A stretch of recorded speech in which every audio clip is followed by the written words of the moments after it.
Hey guys, tonight we're not just stepping back in time. We're shouldering our way through a crowded, smoky room. The air thick with the scent of spilled ale, damp wool, and history in the making. We're venturing into the heart of colonial American life, the Tavern. Picture this outside, like a rough-hewn wooden building. A flickering lantern swinging above a crudely painted sign. Perhaps a snarling lion or a serene swan. The only beacon of light and warmth on a dark, muddy road.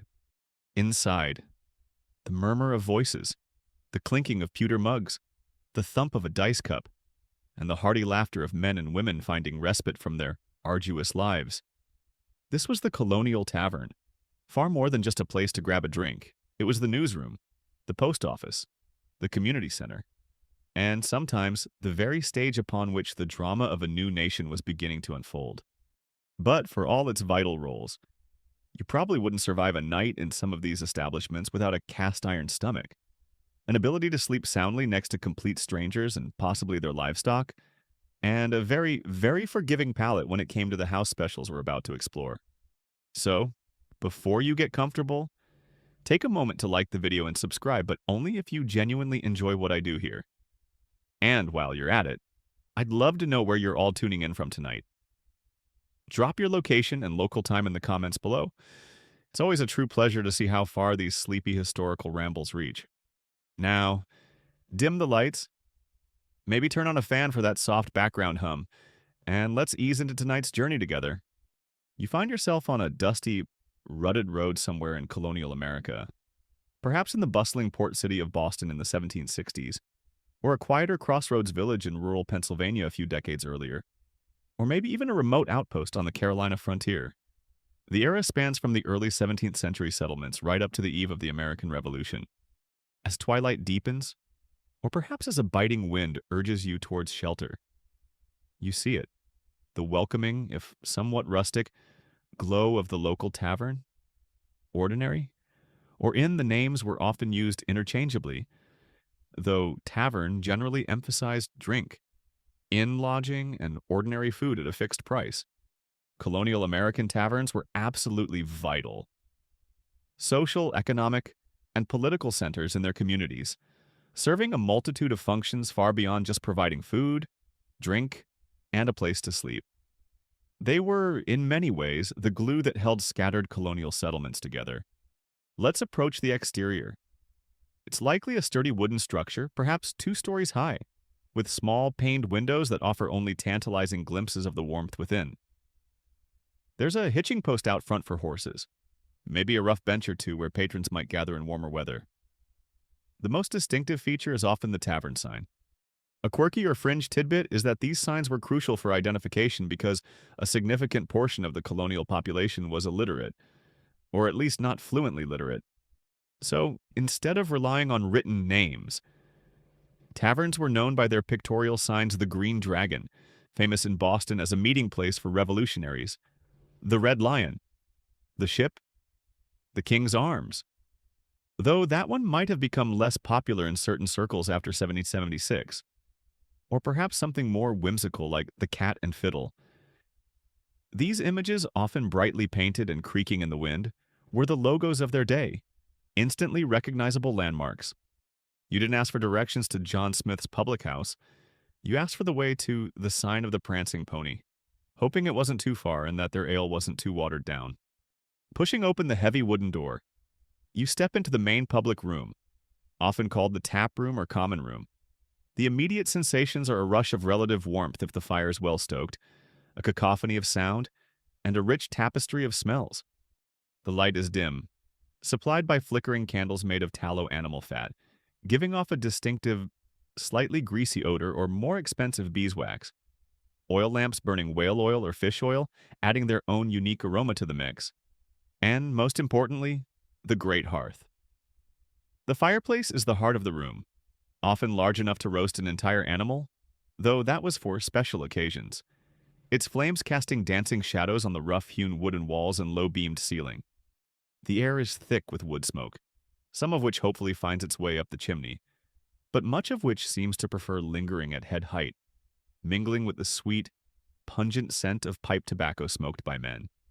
And sometimes women, the yeasty aroma of spilled ale, and perhaps the savory smell of a stew simmering over the fire if food is being served. Add to that the general human miasma of a room full of people who bathed, let's say, less frequently than we do today, and you have an olfactory experience that is uniquely colonial. You definitely want to make sure your own personal hygiene standards weren't too jarringly modern, or you might be the one smelling out of place. The furniture is sturdy and utilitarian. Long trestle tables, rough wooden benches, three-legged stools. Perhaps a few more comfortable settles or wingback chairs are drawn up close to the fire, likely occupied by the more prosperous or assertive patrons. The floor is bare wood, or perhaps sprinkled with sand or sawdust to absorb spills and other things. Don't look too closely. And the people. The clientele of a colonial tavern was often a vibrant cross-section of society, though predominantly male. You'd find local farmers discussing crop prices or the weather, artisans hashing out a contract, merchants negotiating deals over a shared tankard of cider. Travelers, weary from the road, would be seeking a meal, a drink, and a bed for the night. Sailors on shore leave might be boisterously recounting tales of the sea. Soldiers, if there was a garrison nearby, might be off duty and looking for camaraderie. Local militiamen might gather here for drills or discussions.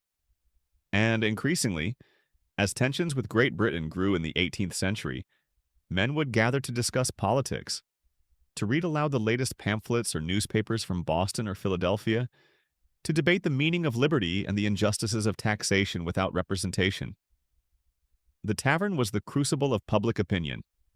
Beyond being a drinking establishment, the tavern served as an unofficial post office. Letters might be left with the innkeeper for collection or forwarding. A news exchange. Travelers brought news from other towns and colonies, or even from across the Atlantic. A place for auctions and business transactions, and sometimes even a makeshift courthouse where a traveling magistrate might hear local cases. Public notices were often posted here. It was where you went to find out what was happening, to see and be seen, to feel connected to the wider world, or at least your corner of it. The tavern keeper, mine host or publican, was a key figure. He, or sometimes she, as widows often took over their deceased husband's licenses, was not just a purveyor of drink and lodging. They were a conduit of information, a local power broker, a confidant, and sometimes a very shrewd business person who knew everyone's secrets and everyone's creditworthiness.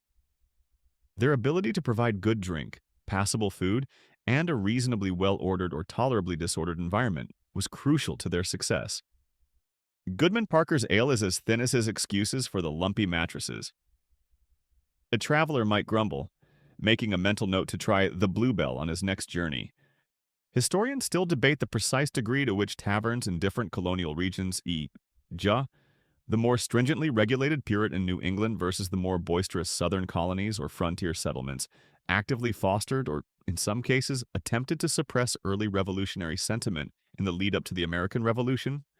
While some taverns were undeniably hotbeds of patriot activity like Boston's Green Dragon, others remained loyalist strongholds, and many probably just tried to cater to all paying customers without getting their windows smashed. It was a complicated business, being a publican in revolutionary times. So, as you find a place on a crowded bench, the warmth of the fire beginning to seep into your bones, the murmur of a dozen conversations creating a comforting, sleepy hum, you're at the very heart of colonial American life. And at the center of that heart, both literally and figuratively, was the beverage. What people drank, how they drank it, and why they drank it, tells us a huge amount about their daily lives, their resources, their fears, and their pleasures. The drinks menu, had such a thing existed in written form, would have been very different from today's. And that's precisely what we're here to explore. Those forgotten beverages, those strange and wonderful concoctions that once flowed so freely in these smoky, firelit rooms. But first, we need to understand why water, our modern go-to for hydration, often took a backseat to more spirited alternatives. You're now settled into the convivial, if somewhat hazy, atmosphere of a colonial American tavern. The fire crackles, the conversation hums, and pewter mugs are being refilled. Before we dive into the specifics of what those mugs contained, It's worth pondering a fundamental question that might seem strange to our modern sensibilities. Why weren't these colonial folks just drinking water? We tend to think of water as the default, the healthiest, the most natural choice for hydration. But in colonial America, as in much of the pre-modern world, H2O often came with a host of hidden perils and a reputation that was, shall we say, less than sparkling. Understanding their cautious, often suspicious relationship with plain water is key to appreciating why alcoholic and fermented beverages played such a dominant role in their daily lives and in the offerings of every tavern. It wasn't always about seeking intoxication. Often, it was about seeking safe, reliable, and even nutritious hydration. Let's consider the water supplies available to the average colonist in the 17th and 18th centuries. In rural areas, they might rely on springs, streams, rivers, or shallow hand-dug wells. In more populated towns and cities, wells would be more common, but so would the sources of contamination. In the colonial period, due to often unsafe or unpalatable water sources and a profound lack of understanding of waterborne diseases and germ theory, fermented beverages like cider and beer were commonly consumed by people of all ages, including children. As a perceived safer and more nourishing alternative to water, think about it, there were no modern sanitation systems, no water treatment plants, no understanding of bacteria or viruses. Human and animal waste often found its way into the very water sources people drank from. Privies' outhouses were frequently located alarmingly close to wells or streams. Tanneries, slaughterhouses, and other small colonial industries might dump their waste products directly into rivers. Agricultural runoff carrying animal manure could contaminate surface waters. The result, water that might look clear but could be teeming with invisible dangers, leading to a host of debilitating and often deadly diseases. Dysentery, the bloody flux, typhoid fever. Cholera, though major cholera epidemics were more a 19th century scourge. The bacteria were around, and various other intestinal ailments. Colonists knew that drinking water from certain sources, or at certain times of the year, could make them violently ill, even if they didn't understand precisely why. They associated bad air or miasmas with disease, but the water itself was often the culprit. That water from Miller's Creek gave young Timothy the colic again. A concerned parent might say, "Best stick to the small beer, son, until the creek looks less suspiciously green." Even if the water wasn't actively trying to kill you, it often wasn't very pleasant. It could be brackish if drawn from wells too close to the coast. It might be heavy with minerals, giving it an unpalatable taste or a murky appearance.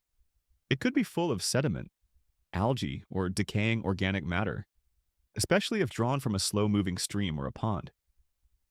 The idea of a cool, clear, refreshing glass of pure spring water was often more of an ideal than a daily reality. The term Adam's ale was used for water, sometimes affectionately, but often with a sense of it being a rather thin, unexciting, and potentially untrustworthy beverage compared to the more robust and reliable character of fermented drinks. One colonial wit even referred to water as that pauper's drink, not exactly a ringing endorsement. This is where fermented beverages like cider and beer came to the rescue. The process of fermentation itself, involving yeast consuming sugars and producing alcohol and carbon dioxide, had a couple of key benefits. Firstly, the boiling of water often required in the brewing process for beer at least would have killed many harmful microorganisms, even if the brewers didn't understand the germ theory behind it. They just knew that brewed water was generally safer. Secondly, the alcohol produced, even in low concentrations as found in small beer or mildly fermented cider, had a preservative effect, inhibiting the growth of some spoilage bacteria. And thirdly, these drinks weren't just liquid. They contained calories from the residual sugars and starches, and some B vitamins from the yeast, making them a source of nourishment as well as hydration. In a world where daily caloric intake could be precarious, especially for laborers, a few mugs of cider or small beer throughout the day contributed to their energy needs. The social acceptance of drinking these mildly alcoholic beverages was widespread. It wasn't seen as a vice, but as a normal, healthy part of daily life for men, women, and often children. Children wouldn't be knocking back strong spirits, of course, but they would routinely drink small beer with an alcohol content often less than 1%. Akin to some modern, non-alcoholic beers or ciderkin, a very weak cider made from repressing apple pomace with water. These were considered safer and more wholesome than potentially contaminated water. This daily, moderate consumption of alcohol was simply part of the cultural wallpaper, a practice brought over from Europe where similar water quality issues had prevailed for centuries. The idea that water was the primary, healthy drink for everyone is a much more modern concept, tied to advancements in public sanitation and scientific understanding. A quirky or fringe tidbit is that some colonial town records and personal journals occasionally include ordinances or remarks about the need to protect specific water sources, or regulations about waste disposal near wells or streams. This indicates an empirical awareness that certain practices could lead to bad water, even if they didn't fully grasp the microbiology. They might not have known about E. coli, but they knew that if the privy was uphill from the well, people tended to get sick more often. There were even occasional attempts to create rudimentary public water systems in larger towns like Boston or Philadelphia, using wooden pipes to bring water from supposedly cleaner springs, though these were often fraught with their own problems of leakage and contamination.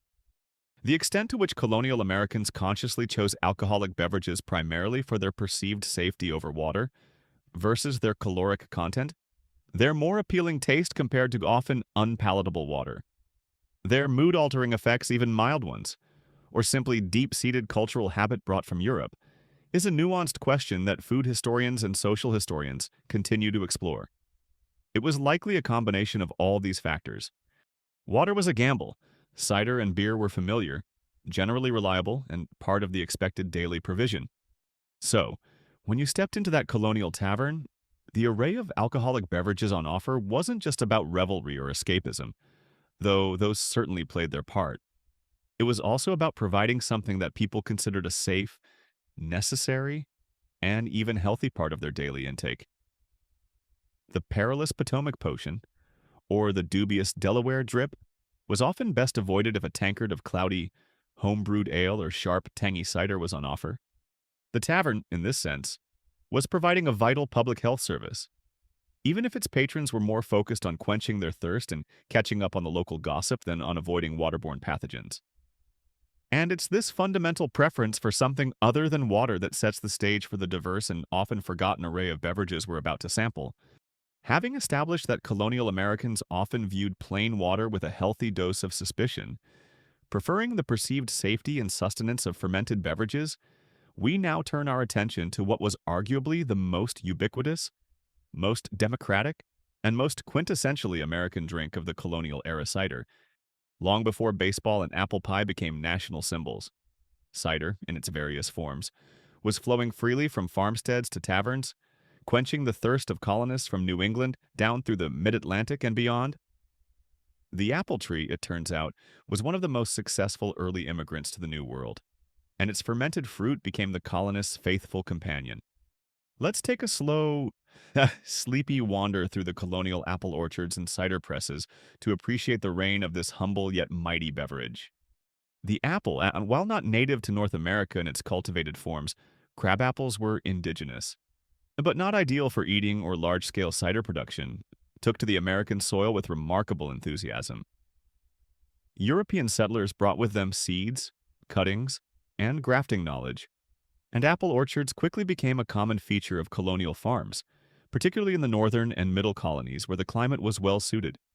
Unlike some other European crops that struggled to adapt, apple trees thrived, producing bountiful harvests.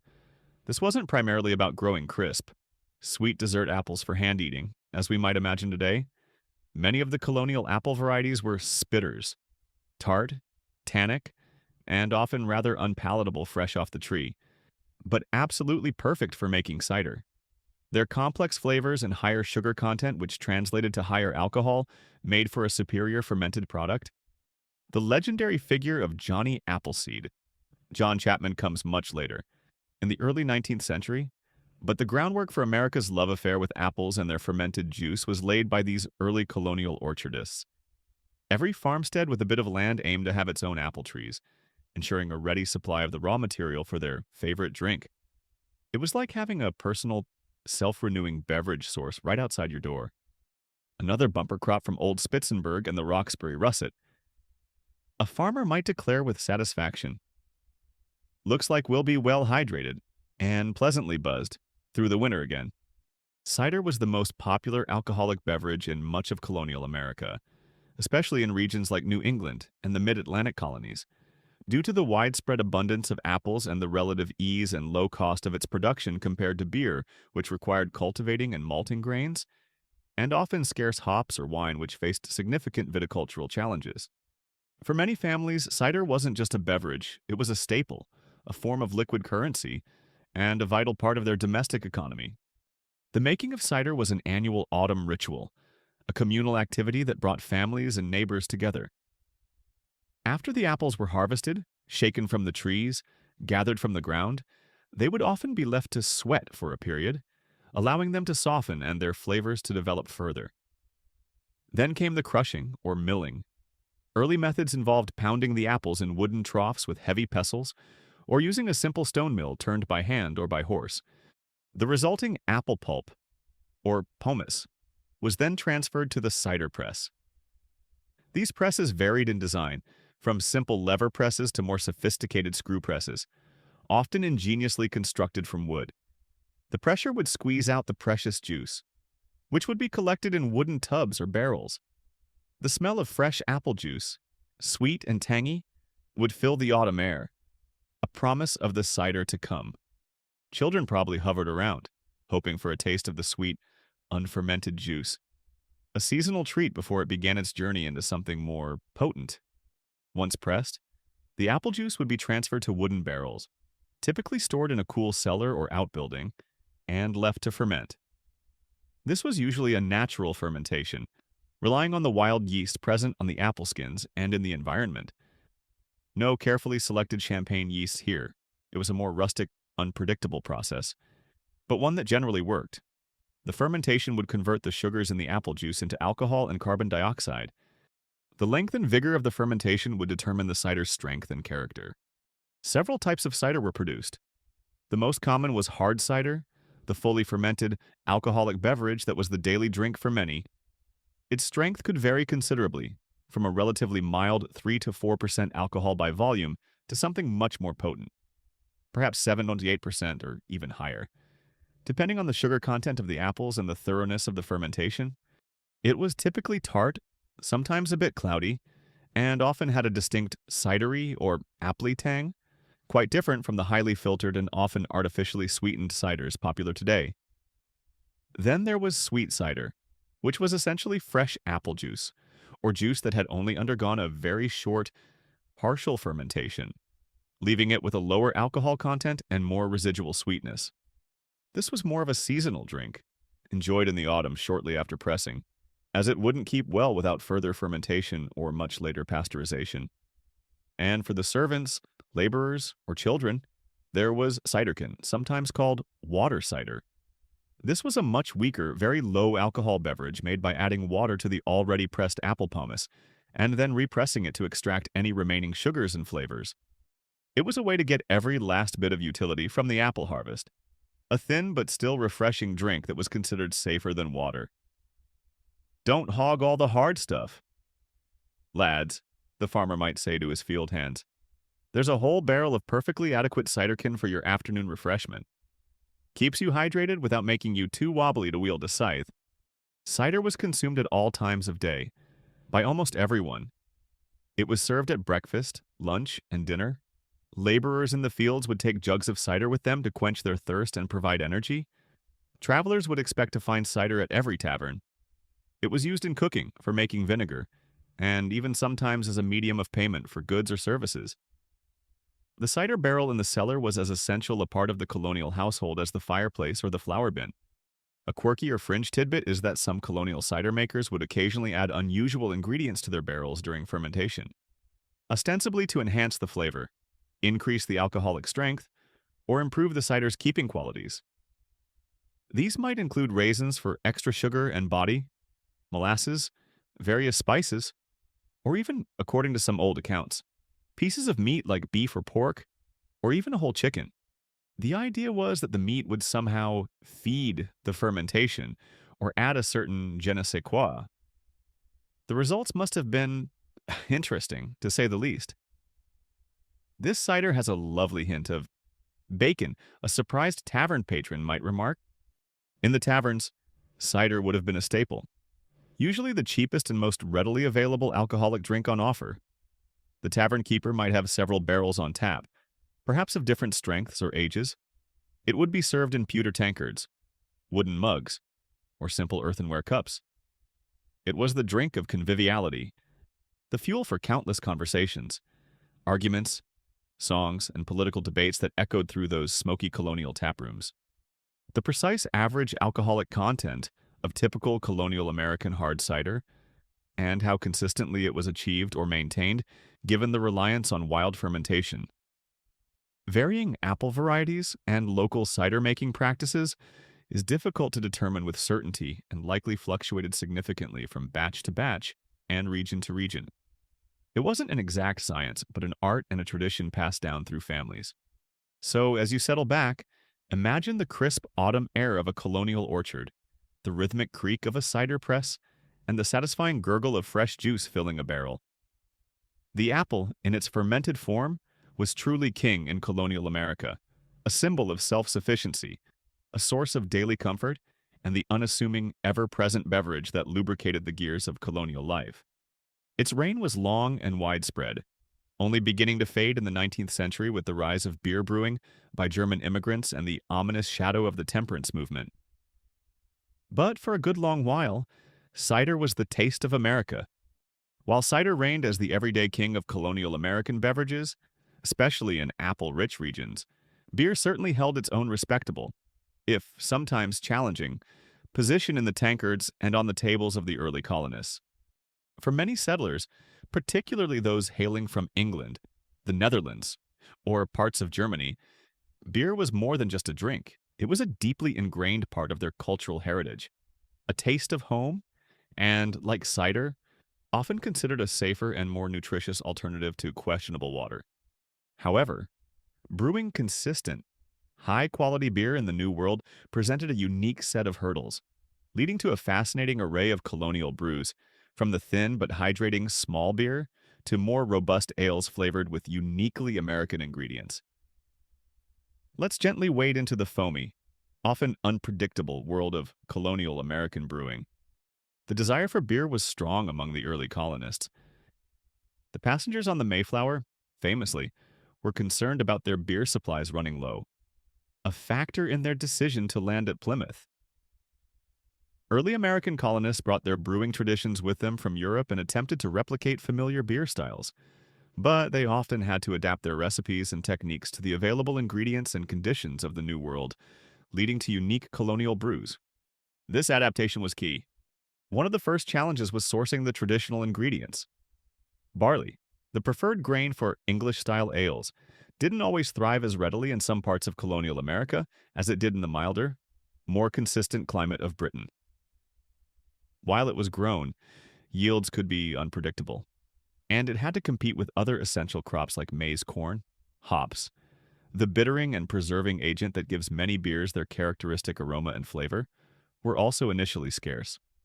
They had to be imported at considerable expense, or colonists had to experiment with cultivating European hop varieties in American soil, which took time and often met with mixed success. This led to a great deal of improvisation. When barley was in short supply or too expensive, colonial brewers turned to other grains. Maize, a New World crop, was abundant and could be malted though with different results than barley.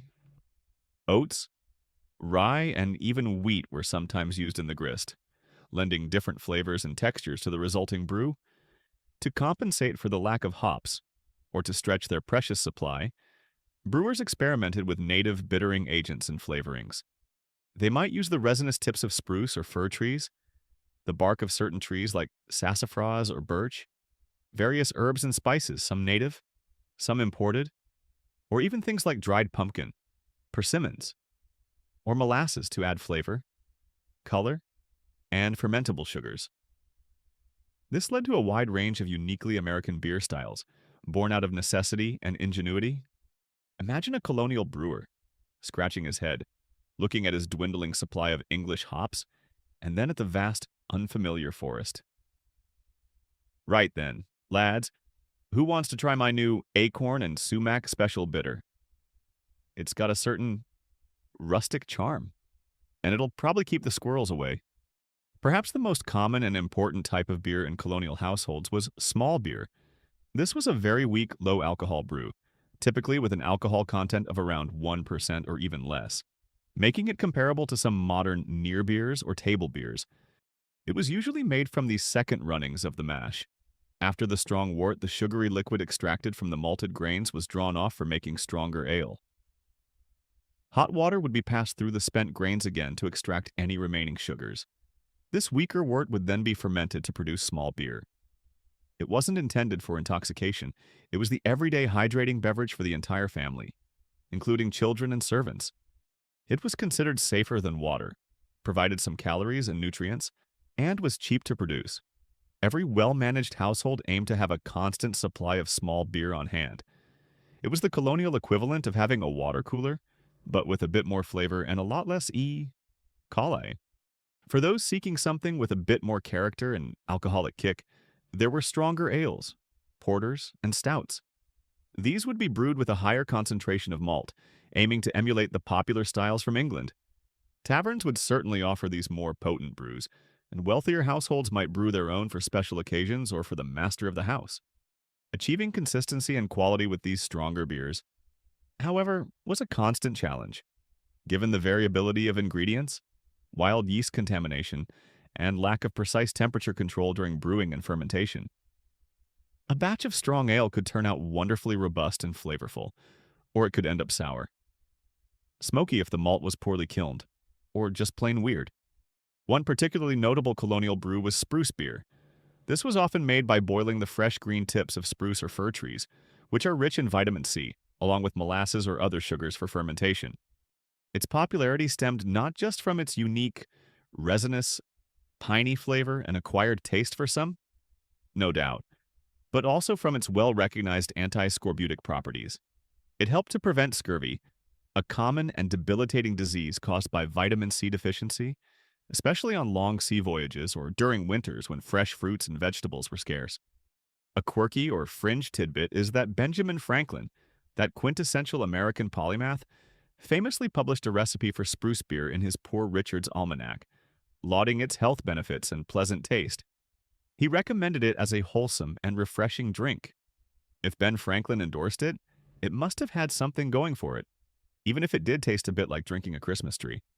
Other locally inspired brews included pumpkin ale using pumpkin in the mash for fermentable sugars and flavor, especially around harvest time. Molasses beer relying heavily on molasses, a cheap and abundant source of sugar from the rum trade.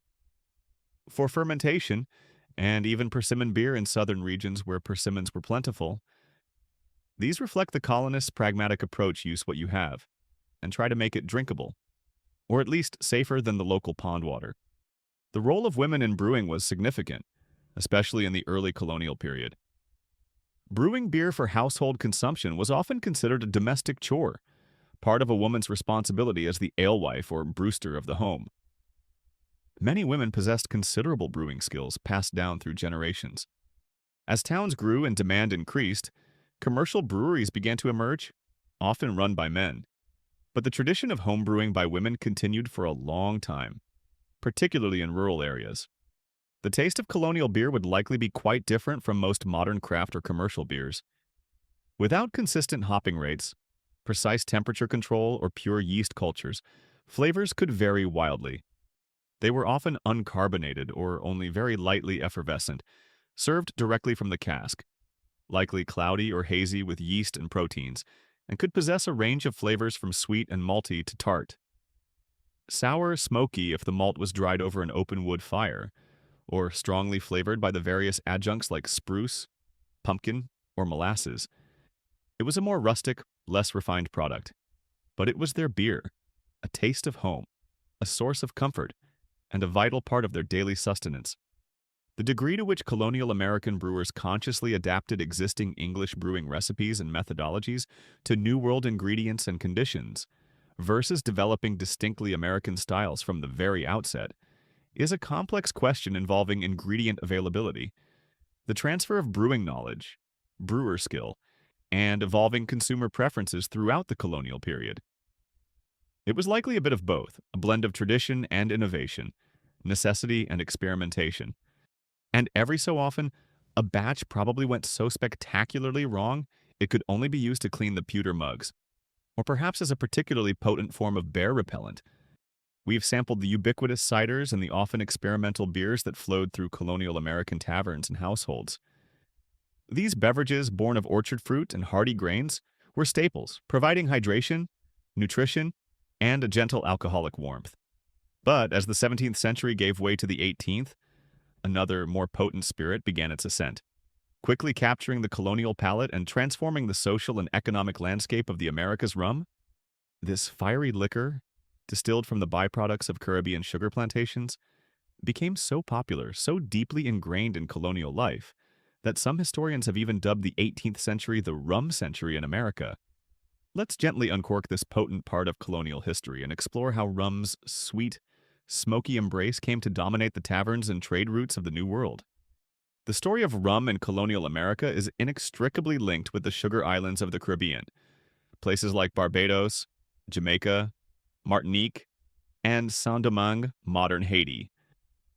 These islands, with their tropical climates, were ideally suited for growing sugarcane, a crop that produced immense wealth for European colonial powers through the brutal exploitation of enslaved African labor. The process of refining sugarcane into crystallized sugar left behind a thick, dark, sticky byproduct molasses. For a time, molasses was often considered mere industrial waste, sometimes even dumped into the sea.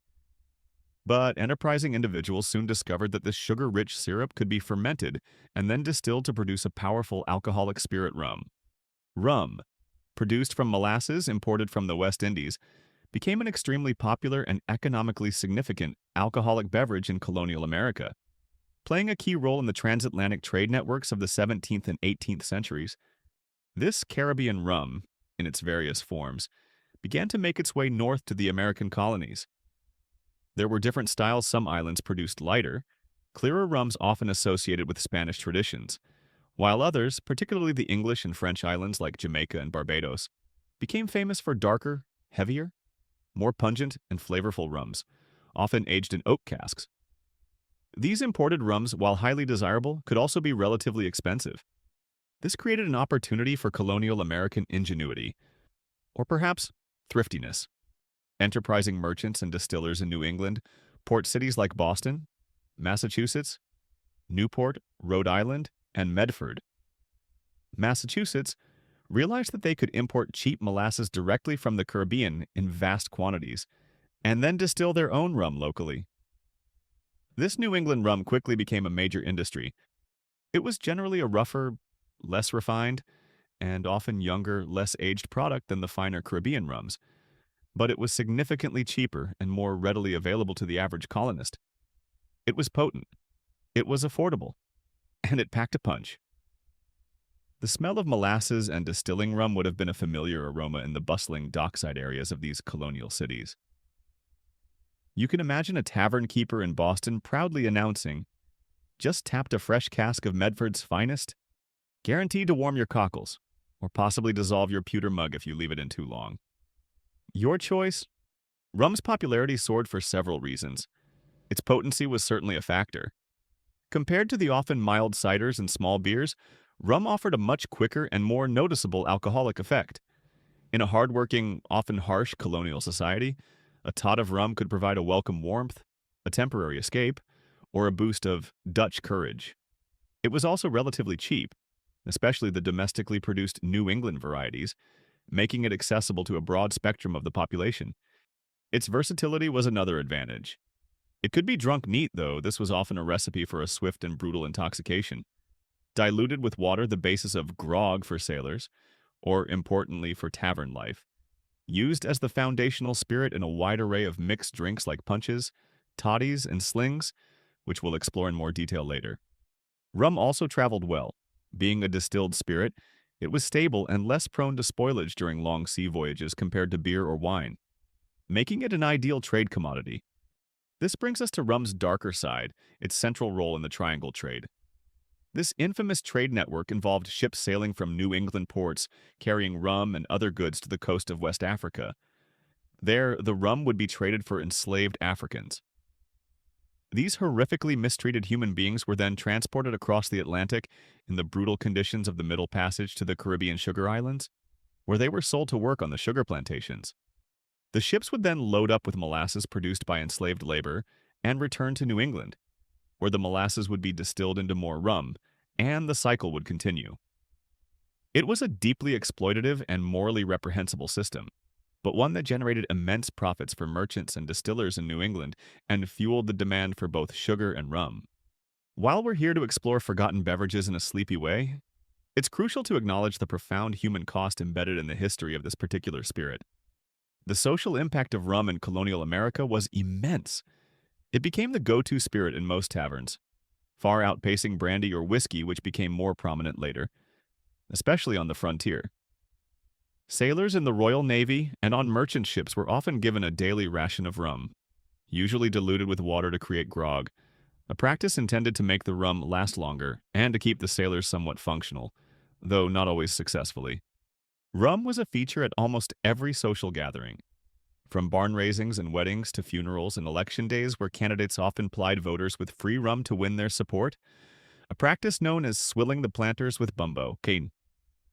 George Washington himself was known to distribute rum punch to voters when he ran for the Virginia House of Burgesses. A vote for Washington is a vote for, well, at least another cup of this rather excellent rum punch, a colonial voter might declare.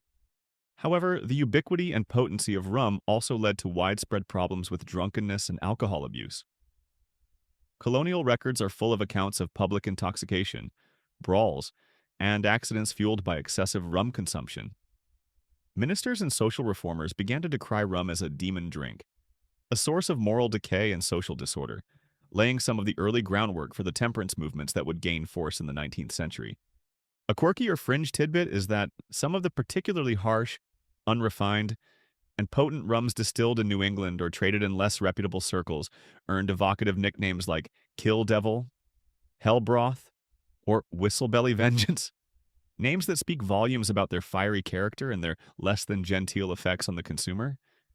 You probably wouldn't find Whistlebelly Vengeance on the artisanal cocktail menu at a modern speakeasy. Historians continue to analyze the precise economic impact of the rum trade on the development of New England port cities and the broader colonial economy, weighing its undeniable profitability and role in capital accumulation against its profound social and ethical costs, particularly its deep entanglement with the transatlantic slave trade and the exploitation of enslaved labor in the Caribbean. It's a complex legacy, one that can't be separated from the simple act of ordering a tot of rum in a colonial tavern. So, as you imagine yourself in that bustling colonial taproom, the air thick with pipe smoke and conversation, the chances are high that many of the pewter mugs being slammed down on the rough wooden tables would contain rum, fiery, sweet, and potent. It was the spirit that fueled much of colonial America, for better and for worse, a liquid legacy of the Sugar Islands, a testament to colonial enterprise, and a dark reminder of the human cost of its production and trade. Its story is as intoxicating and as complicated as the drink itself. We've quaffed the ubiquitous ciders, sampled the often surprising colonial beers, and felt the fiery embrace of Caribbean and New England rum. These were the workhorses of the colonial beverage world, found in farmhouses and taverns from the bustling ports of Boston to the quieter settlements of Virginia.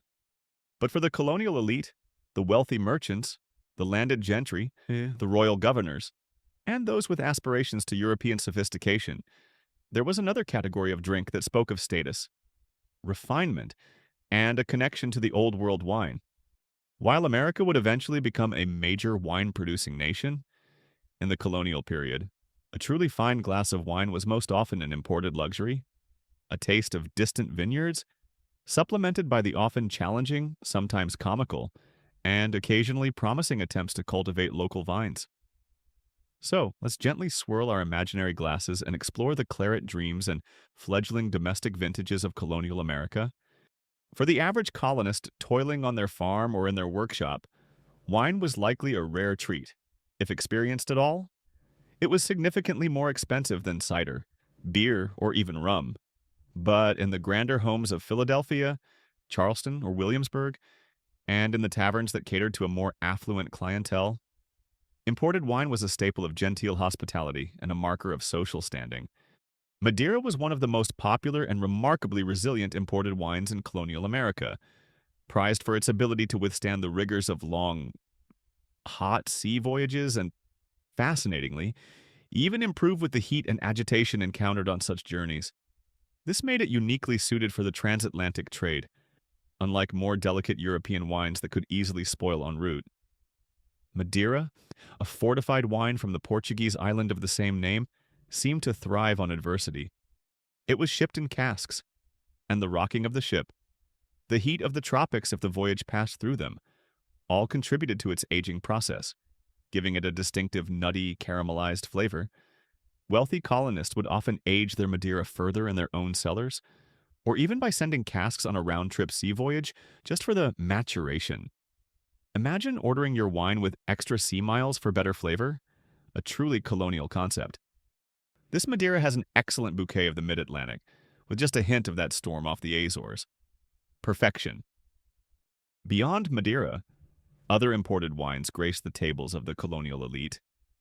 Port, another fortified wine from Portugal, was popular, as was sherry or sack, as it was often called from Spain. From France came claret, the red wines of Bordeaux, highly esteemed but also more delicate and prone to spoilage during transport, making them even more of a luxury. German Rhine wines, often called Hock, and sweet wines from the Canary Islands also found their way into colonial cellars. These wines would arrive in casks and then be carefully decanted into glass bottles, another status symbol for serving. Often after a period of settling in the cellar to allow any sediment to fall.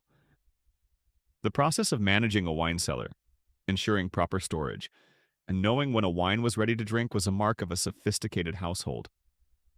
The tavern keeper in a high-end establishment would also need this knowledge to satisfy his discerning patrons. Goodman Davies. A wealthy merchant might instruct his tavern keeper, lay down that new cask of Canary for 6 months, but the Bristol milk sherry should be ready for tapping by next Tuesday's meeting of the Philosophical Society, and ensure the claret isn't too colonial. While imported wines were the gold standard for quality and prestige, there was also a persistent dream among the colonists of creating a thriving local wine industry, one that could rival those of Europe and contribute to the economic self-sufficiency of the colonies. After all, North America was abundant in native grapevines. However, these early attempts at American viticulture were fraught with challenges. The Native American grape varieties, such as the Scuppernong in the south, the Catawba, or the Vitis labrusca fox grape common in the north, were genetically very different from the European Vitis vinifera vines that produce the classic wines of France, Spain, and Italy. Wines made from these native grapes often had a distinct, unfamiliar flavor profile, sometimes described as foxy, a musky, earthy aroma and taste, which wasn't always appreciated by palates accustomed to European wines. Moreover, these native grapes often had different sugar and acid balances, requiring different winemaking techniques. Undeterred, many colonists tried to cultivate imported European Vitis vinifera cuttings. Figures like Lord de la Warr in Virginia in the early 17th century, and later William Penn in Pennsylvania, made concerted efforts to establish vineyards with European vines. However, these attempts almost invariably met with failure or very limited success. The European vines, unaccustomed to the New World's climate, soils, and, crucially, its native pests and diseases, often succumbed. The exact impact of specific Native American grape diseases and pests like the infamous phylloxera root louse, which would devastate European vineyards in the 19th century when accidentally imported there, on the failure of these early European Vitis vinifera plantings in the eastern colonies, versus factors like general climate unsuitability or a lack of sophisticated viticultural knowledge among early settlers, is a complex issue that viticultural historians continue to examine. whatever the precise combination of causes. The dream of producing fine American wines from European grapes remained largely elusive throughout the colonial period. This didn't stop colonists from making wine from whatever grapes they could grow or gather, or even from other fruits entirely. A quirky or fringe tidbit is that many colonial wine recipes, often found in household account books or early almanacs, involve fermenting a wide array of locally available fruits and even vegetables when grapes were scarce or the results disappointing. You might find recipes for parsnip wine, currant wine, elderberry wine, cherry wine, dandelion wine, and even, somewhat alarmingly, tomato wine. This speaks to the colonial spirit of ingenuity and a persistent desire for fermented beverages, even if the results bore little resemblance to a fine Bordeaux. One can only imagine the tasting notes for some of these creations. This vintage of turnip claret has a certain rooty assertiveness with a surprisingly earthy finish. Best served very, very cold, or perhaps not at all. The local wines that were produced, whether from native grapes or these other inventive bases, were likely quite rustic, highly variable in quality from year to year and from maker to maker, and perhaps often sweetened with honey or sugar or fortified with a bit of brandy or rum, to make them more palatable or to help preserve them. They were the everyday table wine for those who couldn't afford imports, or a source of local pride if a particular farmer managed to produce a decent batch. Taverns might offer some of these local vintages, probably at a much lower price than the imported Madeiras and clarets.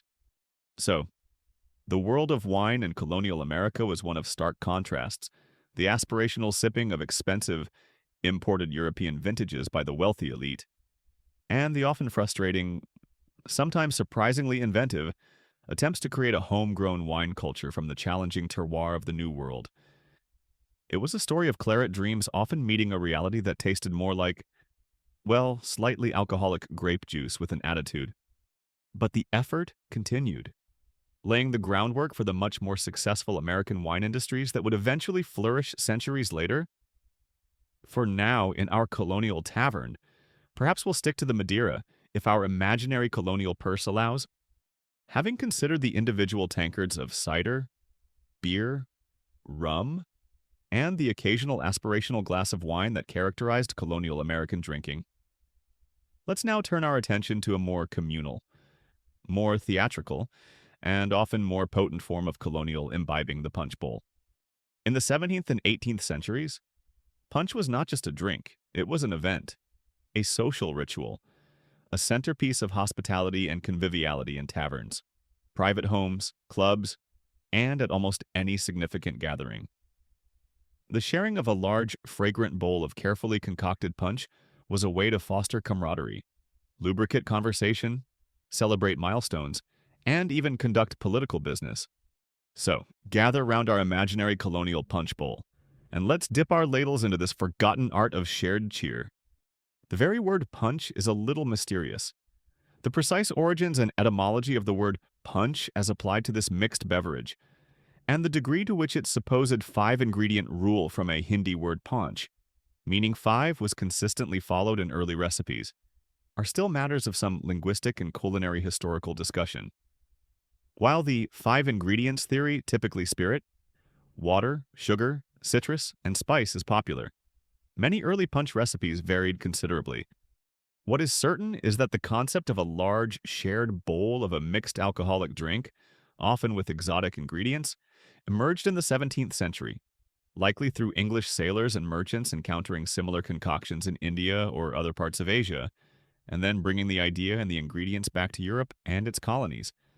Punch rapidly became an immensely popular communal beverage in 17th and 18th century England and its American colonies, often served in ornate, specially designed bowls at all manner of social gatherings, from rowdy tavern parties to elegant private soirees. What went into a colonial American punch?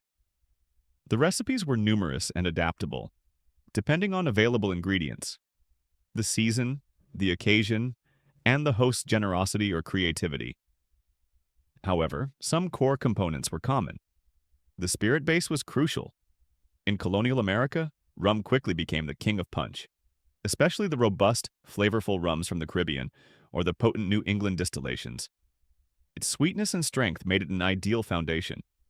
However, brandy often imported from France or Spain, rack an exotic and potent spirit distilled in Asia from rice or palm sap, sometimes imported by East India Company traders, or even sometimes strong wine or cider could be used as the alcoholic backbone, or in combination. A truly lavish punch might feature several different spirits. Our host, Governor Wentworth, is serving his famous artillery punch tonight. A guest might whisper, "I hear it contains 3 types of rum, a splash of brandy, and enough firepower to launch a small frigate." Proceed with caution. Next came the sweetener. Refined loaf sugar, imported from the Caribbean sugar plantations, was the preferred choice for finer punches. This sugar came in hard, conical loaves, and chunks would be broken off with special sugar nippers, then muddled or dissolved in a little water or spirit. Molasses, a cheaper and more readily available byproduct of sugar refining, could also be used, especially in more rustic punches, lending a darker color and a more robust flavor. Honey or even maple syrup in northern colonies might occasionally find their way into the mix. Citrus was essential for providing a balancing acidity and a bright, fresh aroma.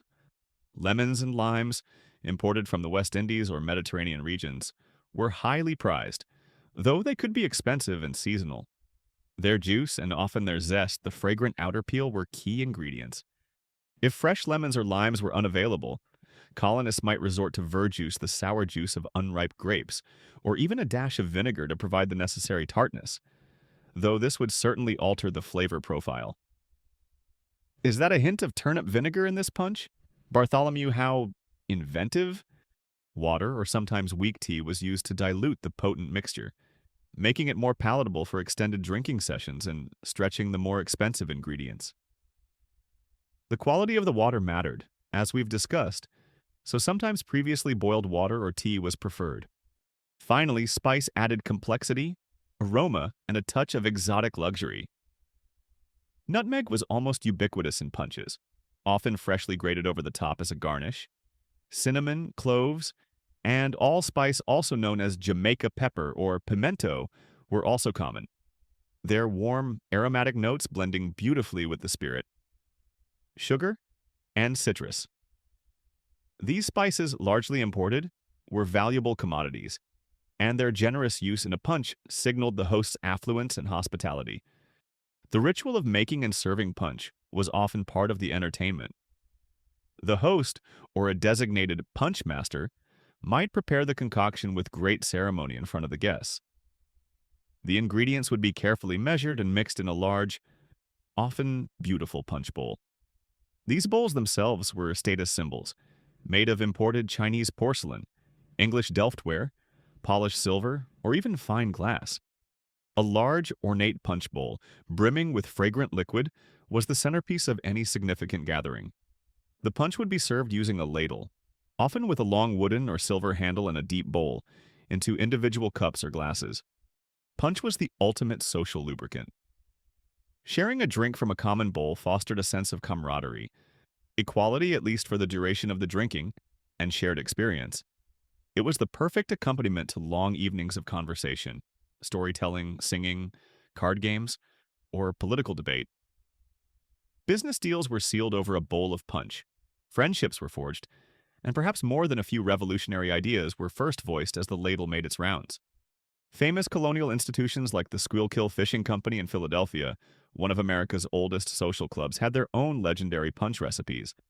Like the potent Philadelphia Fish House Punch, which, though its specific, highly alcoholic recipe was likely codified a bit later, represents the spirit of these powerful colonial concoctions. A quirky or fringe tidbit is that some particularly elaborate colonial punches involved dramatically setting the surface of the punch alight with burning brandy or rum flaming punch for a spectacular visual effect before serving, especially on festive occasions. Others might involve floating toasted bread sops in the bowl, which is one theory for the origin of offering a toast with a drink. Of course, the potency of these punches was legendary and often deceptive. The combination of strong spirits, sweet sugar, and refreshing citrus could make them dangerously easy to drink, and overindulgence was common.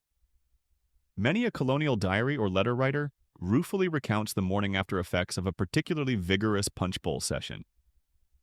The path from convivial camaraderie to collective colonial hangover was often a swift and well-ladled one. So, as you imagine that warm, firelit tavern or elegant colonial drawing room, picture that gleaming punch bowl at its center, a fragrant, inviting beacon drawing people together. It was more than just a mixed drink. It was a shared experience, a symbol of hospitality, a fuel for friendship and debate, and a potent reminder of the interconnected colonial world, with its exotic ingredients drawn from distant shores, all mingling together in one cheerful, intoxicating brew. Just remember to pace yourself if you ever encounter a historically accurate reproduction. Those colonial measures were generous. We've explored the communal cheer of the colonial punch bowl, a beverage often enjoyed at room temperature or perhaps slightly cooled if circumstances allowed. But colonial America, particularly in its northern and mid-Atlantic regions, experienced long, cold winters and chilly evenings even in other seasons. In such weather, the human desire for warmth and comfort naturally extended to what was in their mugs. And so, colonial taverns and homes developed a fascinating array of hot alcoholic concoctions, drinks designed to chase away the chill, soothe the spirits, and provide a welcome internal glow.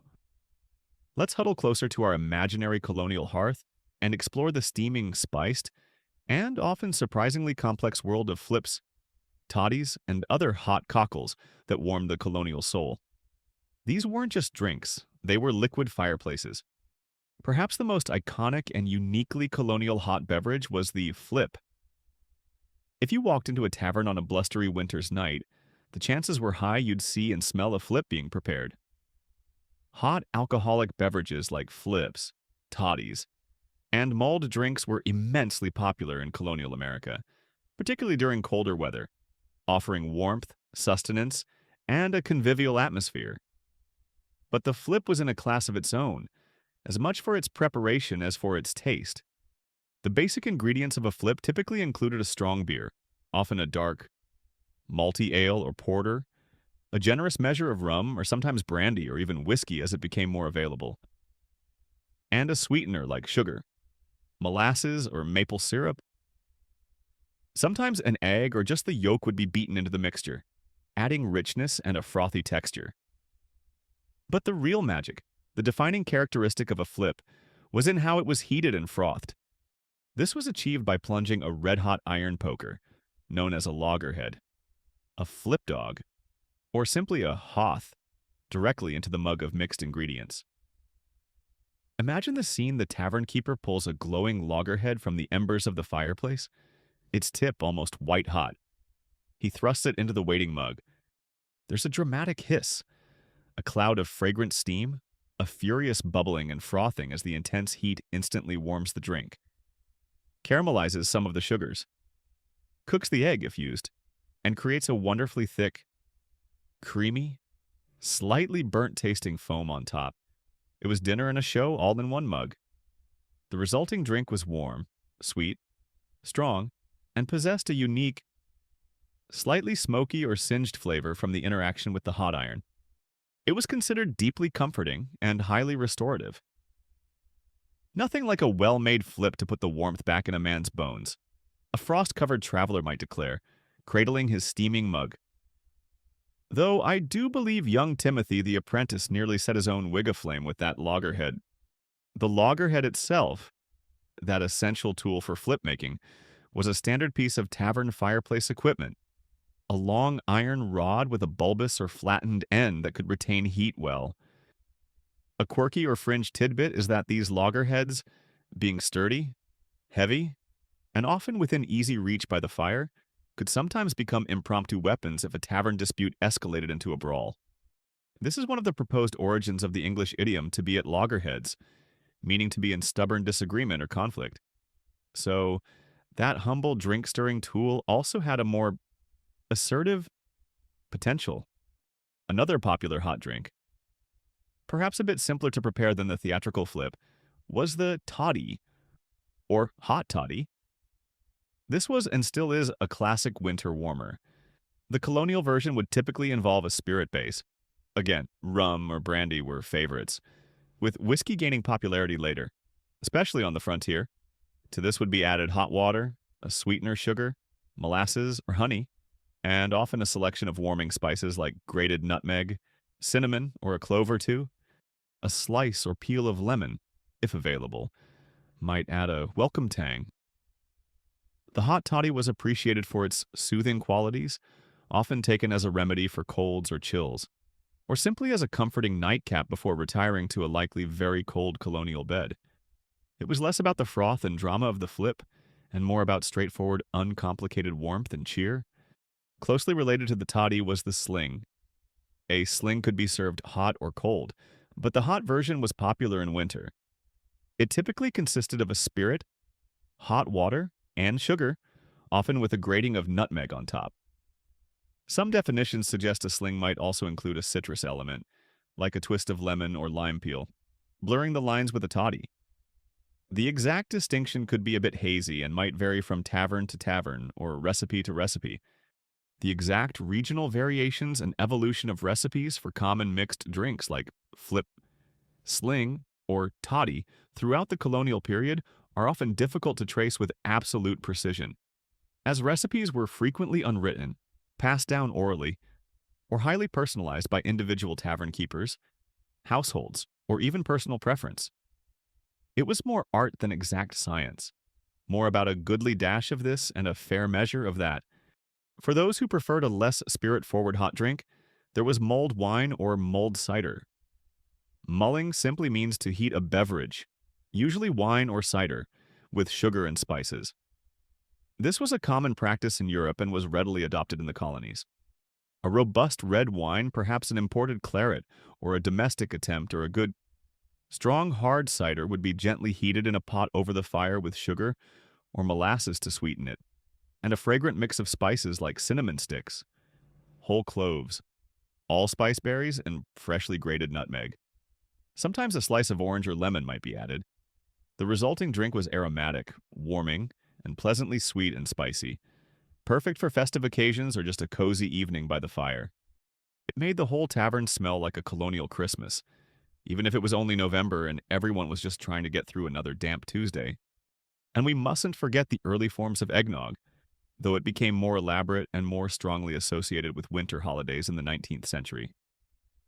Colonial versions existed, typically involving milk or cream, beaten eggs, sugar, a generous lacing of spirit rum, brandy, or sometimes fortified wine like sherry or Madeira, and a dusting of nutmeg or other spices. Served warm, it was a rich, nourishing, and highly potent concoction. Definitely a special occasion drink rather than an everyday tipple. Given the cost of ingredients like cream, eggs, sugar, and good spirits all in one go, it was like a boozy liquid custard designed to fortify one against the harshest winter weather, or perhaps just against a particularly dull sermon. These hot, spiced, and spirited beverages were a vital part of colonial tavern culture, especially during the long, cold months. They offered more than just alcoholic refreshment. They provided physical warmth, a sense of comfort and well-being, a sociable way to share cheer, and sometimes a perceived medicinal benefit. The sensory experience alone, the fragrant steam rising from a mug of mulled cider, the sight of a loggerhead plunging into a flip, the rich aroma of nutmeg and rum in a hot toddy was an integral part of their appeal, a small but significant pleasure in a world that often offered few creature comforts. So, as the colonial night draws in and the fire roars, you can almost taste that sweet, spicy, warming glow spreading through you from one of these forgotten hot cockles. We've warmed ourselves with the steaming, spirited concoctions like flips and toddies that colonial taverns offered to ward off the winter chill. But not every colonial thirst was for something hot and alcoholic, especially during the sweltering summer months or for laborers toiling in the fields under a hot sun. There was a pressing need for refreshing, thirst-quenching beverages that could hydrate and revitalize without necessarily intoxicating. And while safe water was often a concern, the colonists, with their characteristic ingenuity, developed a range of tangy, and often vinegar-based, non-alcoholic, or only very mildly alcoholic refreshers. Let's explore the world of switchels and shrubs, the haymaker's helpers, and tart thirst quenchers that provided a different kind of colonial cool. These are truly forgotten beverages for many, though they are seeing a fascinating craft revival today. First, let's meet the Switchel, sometimes picturesquely known as Haymaker's Punch. Switchel, a non-alcoholic or sometimes very mildly alcoholic beverage, typically made with water, vinegar, often cider vinegar, and a sweetener like molasses, honey, maple syrup, or brown sugar, sometimes with ginger or other spices added, was a traditional and highly effective thirst-quenching drink for farmers and laborers in colonial America, especially during strenuous summer work like haying season. Imagine yourself out in a colonial field in the heat of July or August, the sun beating down, the air thick and humid, engaged in the back-breaking labor of cutting, raking, and stacking hay.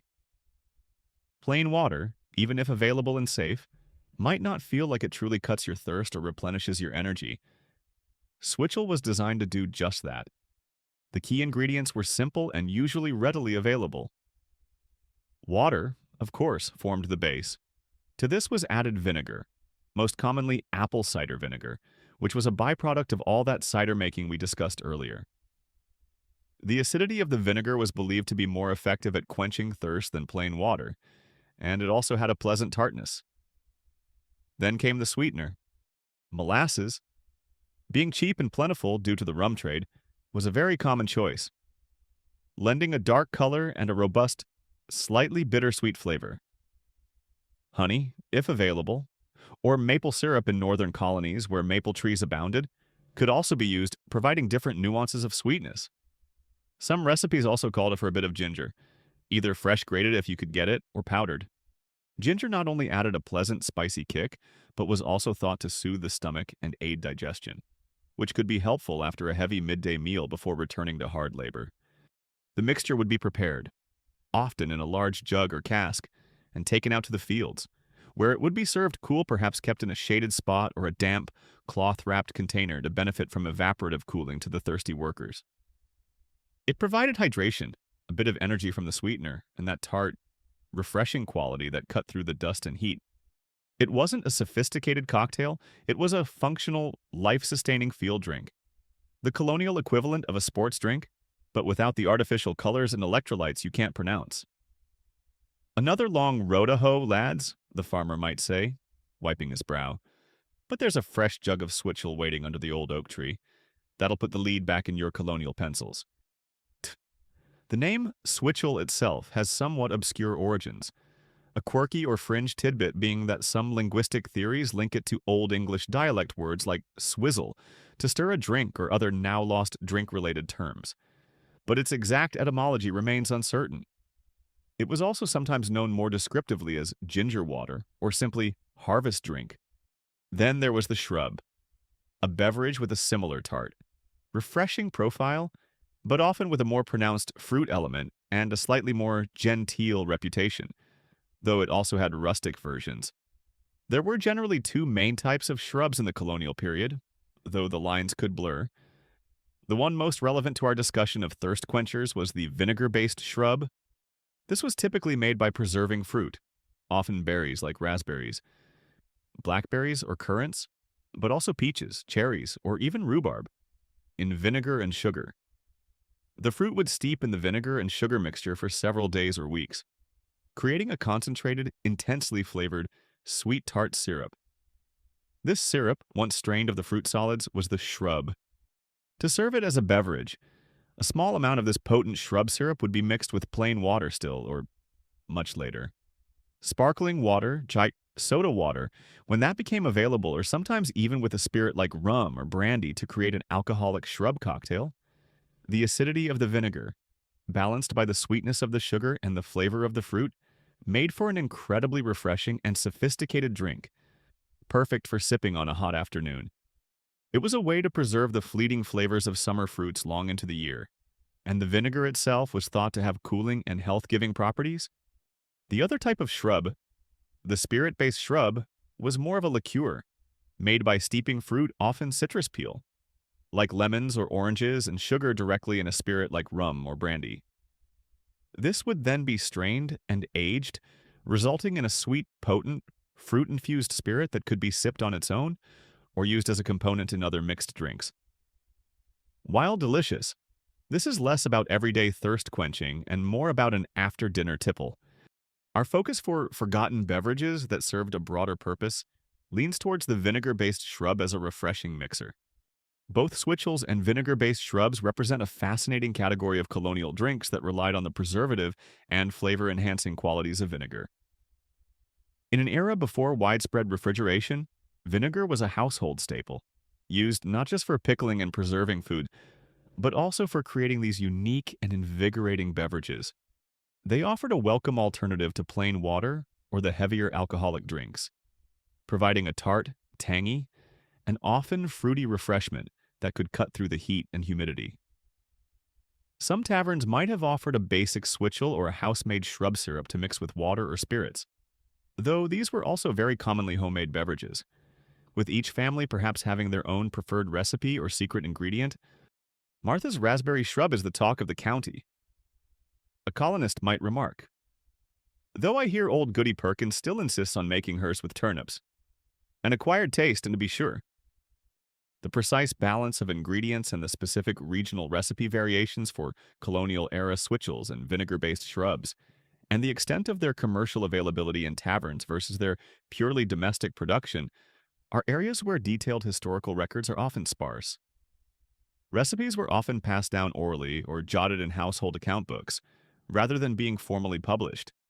But their widespread mention in diaries, letters, and agricultural almanacs attest to their common use and appreciation as practical, refreshing, and uniquely colonial beverages. They are a wonderful example of making the most of what you had, turning simple ingredients like vinegar, water, and sweetener into something that could make a hard day's labor just a little more bearable. And unlike some of the more potent concoctions, you could drink a fair bit of switchel and still manage to wield your scythe in a relatively straight line. Usually, we've explored the robust ciders, the experimental beers, the fiery rums, the aspirational wines, the communal punches, the warming flips, and the tangy switchels and shrubs that once flowed in colonial American taverns and homes.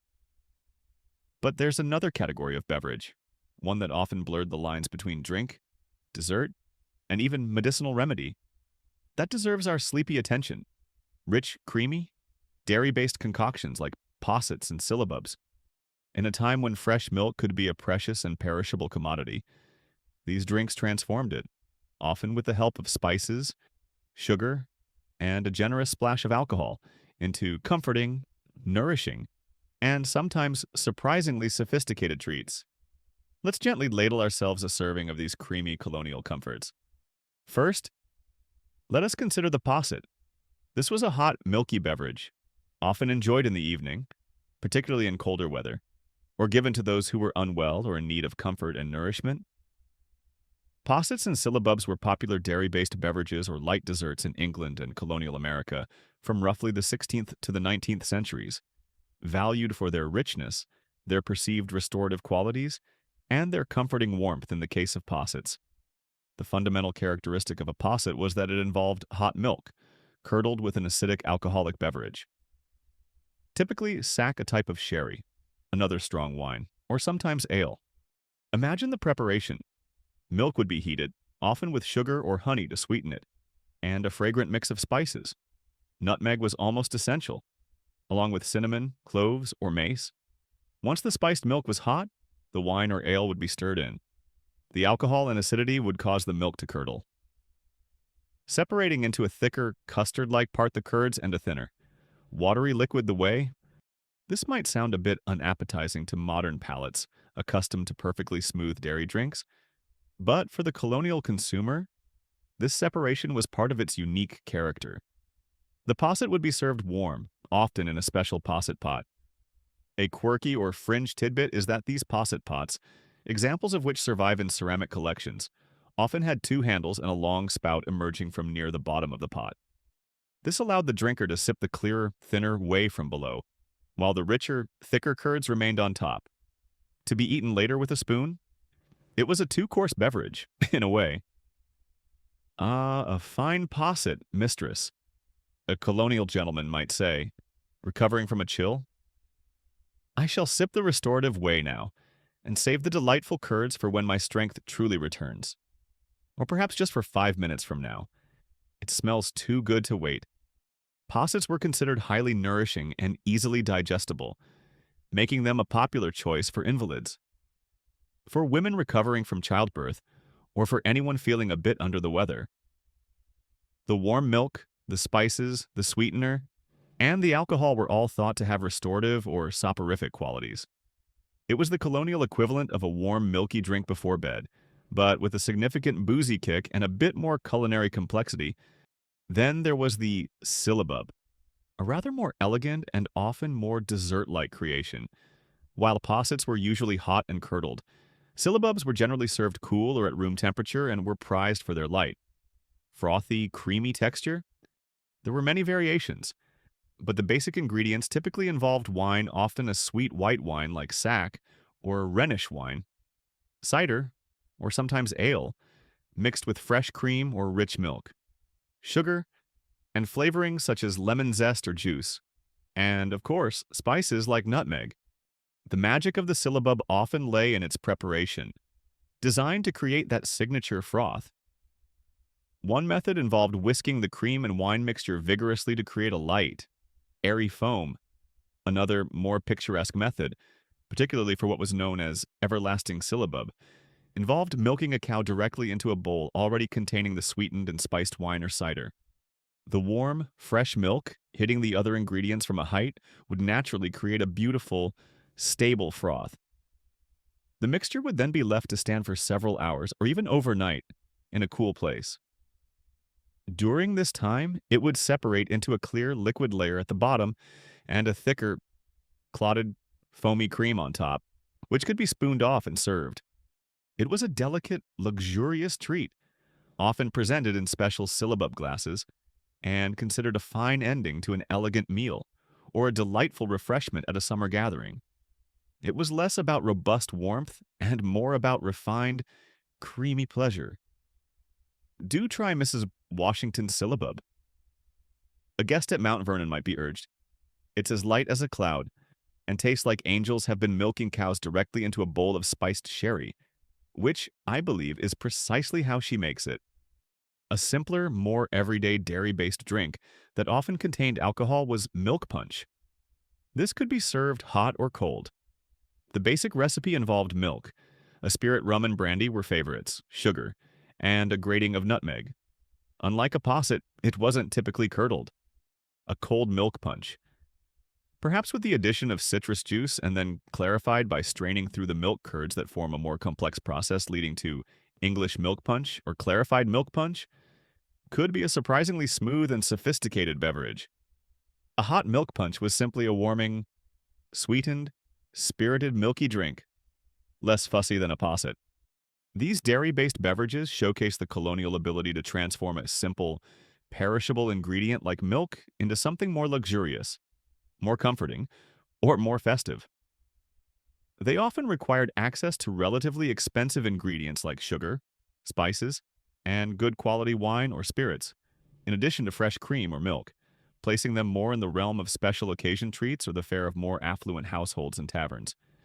The social context and perceived medicinal versus purely pleasurable consumption of drinks like possets and syllabubs in colonial America, and how this might have varied by class, gender, and region, is an area of ongoing interest for food historians and social historians. Were they primarily seen as women's drinks or invalid food, or did men also partake freely? The evidence suggests a broad appeal, but with different connotations depending on the specific drink and the setting. For our sleepy journey, imagine the comfort of a warm, spiced posset on a cold night, its fragrant steam rising, its dual textures a gentle surprise, or picture the delicate, frothy crown of a cool syllabub, a light, sweet indulgence at a summer party. These creamy comforts were another forgotten facet of the rich and varied beverage landscape of colonial America, a testament to their ability to create moments of soothing pleasure from the contents of the dairy in the spice box. They might not have had ice cream, but a well-made syllabub could probably give a modern milkshake a run for its money in the creamy delight department. We've explored a fascinating array of colonial beverages, from the everyday ciders and small beers to the more potent rums, aspirational wines, communal punches, warming flips, tangy switchels, and creamy possets. It's clear that drinking in colonial America was a varied and vital part of life. But the line between a simple refreshment, a social lubricant, and a medicinal remedy was often wonderfully, and sometimes rather alarmingly, blurred. In an era long before modern pharmaceuticals, with scientific medical understanding still in its infancy, many of the drinks found in taverns or prepared in households were also believed to possess healing properties, or were specifically concocted as tonics, bitters, and cures for the myriad ailments that afflicted the colonists. So, let's gently lift the lid on the colonial medicine chest, which often looks surprisingly similar to the tavern's spirits shelf, and explore these apothecary ales and curative concoctions. The first thing to understand is that in the 17th and 18th centuries, the distinction between food, drink, and medicine was far less rigid than it is today. Many common ailments were treated with dietary adjustments, herbal preparations, and specially formulated beverages.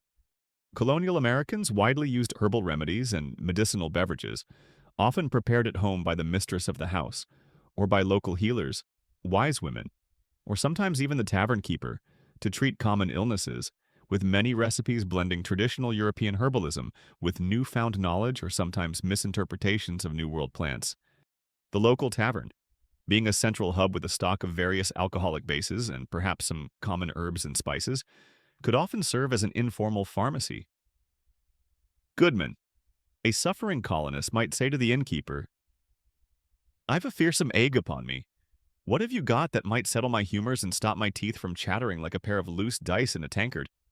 Many of the common alcoholic beverages themselves were often repurposed or enhanced for medicinal use. Ale and beer, for instance, weren't just for quenching thirst. They were sometimes infused with specific bitter or aromatic herbs to create physic ales or diet drinks, not for weight loss, but for a prescribed regimen.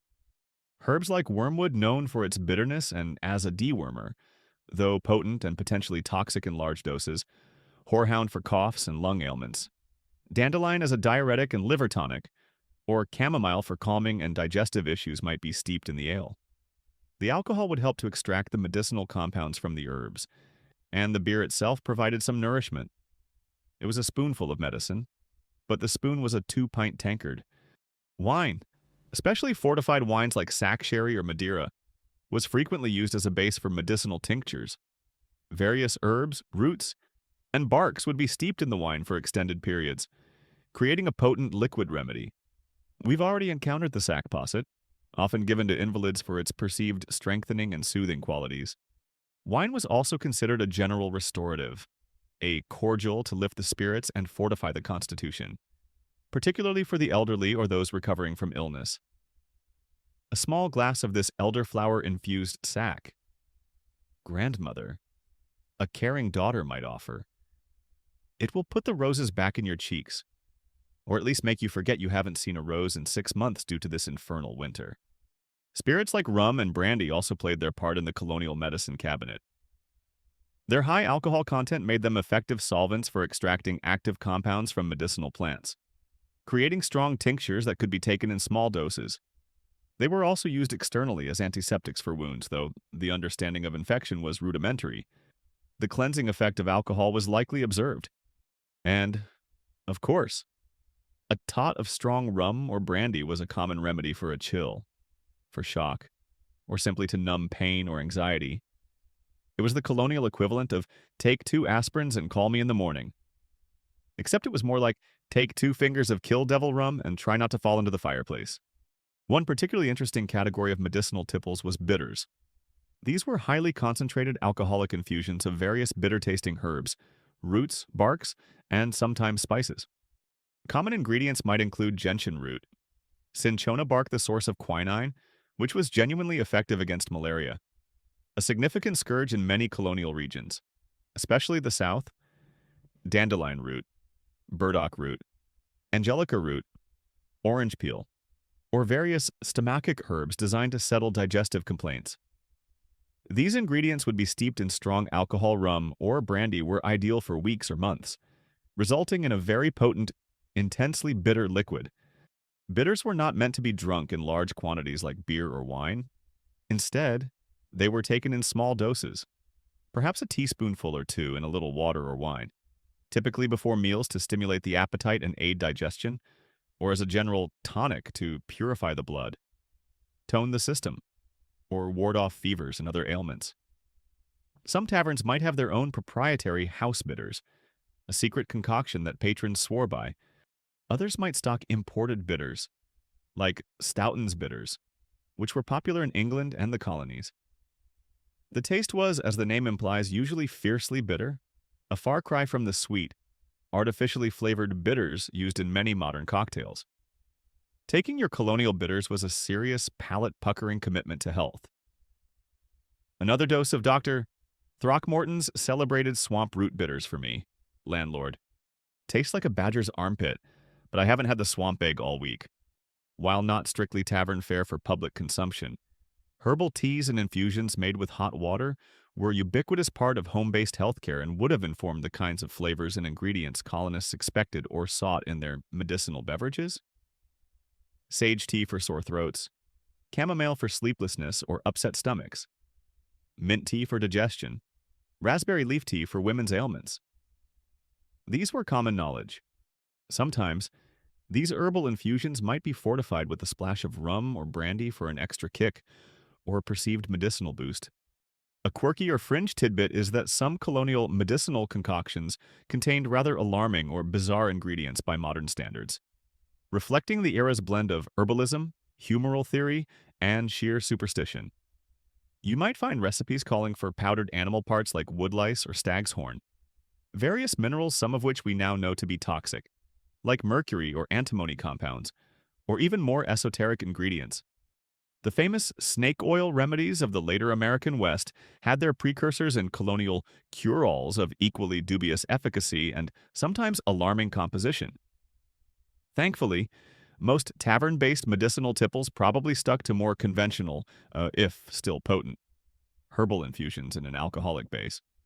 The precise extent to which Native American ethnobotanical knowledge directly influenced the formulation of common colonial medicinal beverages and remedies, versus the colonists primarily relying on transplanted European herbal traditions or engaging in their own independent experimentation with New World plants, is a complex and fascinating area of ongoing research for medical historians, anthropologists, and ethnobotanists. There was undoubtedly some exchange of knowledge, but also much that was lost, misunderstood, or independently discovered by the colonists. So, the colonial tavern wasn't just a place for social drinking, it was often an informal health clinic, and the tavern keeper, a de facto pharmacist. The beverages on offer weren't just about quenching thirst or achieving conviviality. Many were imbued with perceived healing powers, a liquid line of defense against the numerous ailments that plagued colonial life. As you drift off, imagine the shelves behind the colonial bar, holding not just casks of cider and rum, but also mysterious bottles of bitters, jars of medicinal herbs, and the secret ingredients for a potent, if perhaps not always palatable, cure for whatever ailed you. We've journeyed through a veritable pantry of colonial American beverages, from the everyday ciders and small beers to the potent rums, luxurious imported wines, communal punches, warming flips, tangy switchels, creamy possets, and even those intriguing apothecary ales and bitters. But who was the figure at the heart of this liquid landscape? The person responsible for sourcing, storing, preparing, and dispensing these myriad concoctions. That would be the tavern keeper, also known as the innkeeper, publican, or, in the more deferential language of the time, mine host. This individual, often a respected and influential member of the community, was far more than just a bartender. They were a master of colonial mixology such as it was, a purveyor of news, a pillar of local society, and sometimes a surprisingly powerful figure. Let's pull up a stool by the bar and get to know this pivotal character in our sleepy story. The first and most fundamental responsibility of the tavern keeper was procurement and management of their beverage inventory. This was no small feat in colonial America. For cider and beer, they might brew their own on the premises if they had the space and equipment. especially in more rural areas. This required skill in malting for beer, brewing, or cider pressing, as well as managing fermentation and storage in barrels, often in a cool cellar. Alternatively, or in addition, they might purchase cider from local farmers or beer from one of the emerging commercial breweries in larger towns. Quality and consistency would vary wildly. A good tavern keeper needed a discerning palate and reliable suppliers to ensure their patrons weren't served something that tasted like last week's dishwater, or worse, something that had turned dangerously sour. Goodman Evans, a traveler might inquire, is your cider from the North Orchard apples this year, or the questionable ones from down by the swamp? My constitution is feeling particular today. For rum, the tavern keeper would deal with local merchants or ship captains who imported molasses from the West Indies for local distillers, or who brought in casks of already distilled Caribbean rum. They'd need to negotiate prices. Assess the quality. Rum could vary hugely, from smooth and aged to raw and fiery Kill Devil, and manage their stock. The same went for imported wines like Madeira, port, or claret. These were expensive, high-status goods, and acquiring them involved dealing with specialized wine merchants, understanding vintages to some extent, and having the capital to invest in a decent cellar. Mainstream historical fact, colonial tavern keepers were often significant figures in the local economy, responsible for managing a complex supply chain of both locally produced and imported goods, including alcoholic beverages, foodstuffs, and sometimes even dry goods or stabling for horses. Once the beverages were procured, they needed to be stored and served correctly. Casks of cider, beer, wine, and rum would be kept in the cellar, hopefully cool and dark, to slow spoilage. Tapping a cask properly, ensuring it wasn't broached too soon or left to go stale, was a key skill. Serving drinks at something approaching an appropriate temperature without refrigeration, of course, was also a consideration. A hot flip needed to be genuinely hot. A fine Madeira might be appreciated slightly cooler than the ambient summer heat if it had been resting in the cellar. The tavern keeper was also, in a sense, the original mixologist. As we've seen, many popular colonial drinks were mixed concoctions. They needed to know how to prepare a good punch, balancing the spirit, sugar, citrus, water, and spice. They had to be adept at making a flip, knowing just how hot to get the loggerhead to achieve that perfect, frothy, caramelized character without setting the drink or the patron's eyebrows on fire. They'd mix toddies, slings, and grog, often to a patron's specific preference for strength or sweetness. This wasn't just pouring from a bottle, it was a craft. Their house recipes for these mixed drinks could make or break a tavern's reputation. Aye, the king's head makes a passable rum punch. A discerning patron might opine, but for a truly transcendent flip, you must go to Mistress Higgins at the Crooked Billet. Her loggerhead technique is legendary. Beyond the drinks themselves, the tavern keeper was responsible for overall hospitality and management. This included providing lodging for travelers. Though colonial inn beds were notoriously basic and often shared, a traveler might find themselves sharing a bed not just with one stranger, but with several, and perhaps a few fleas for company. The innkeeper also had to manage the taproom environment, which could be a challenge. While taverns were places of conviviality, they could also be sites of drunkenness, arguments, gambling, and occasional brawls. A good tavern keeper needed a firm but fair hand to maintain a semblance of order, to know when to stop serving a patron who'd had too much, and how to diplomatically or sometimes forcefully deal with unruly behavior. They also often extended credit.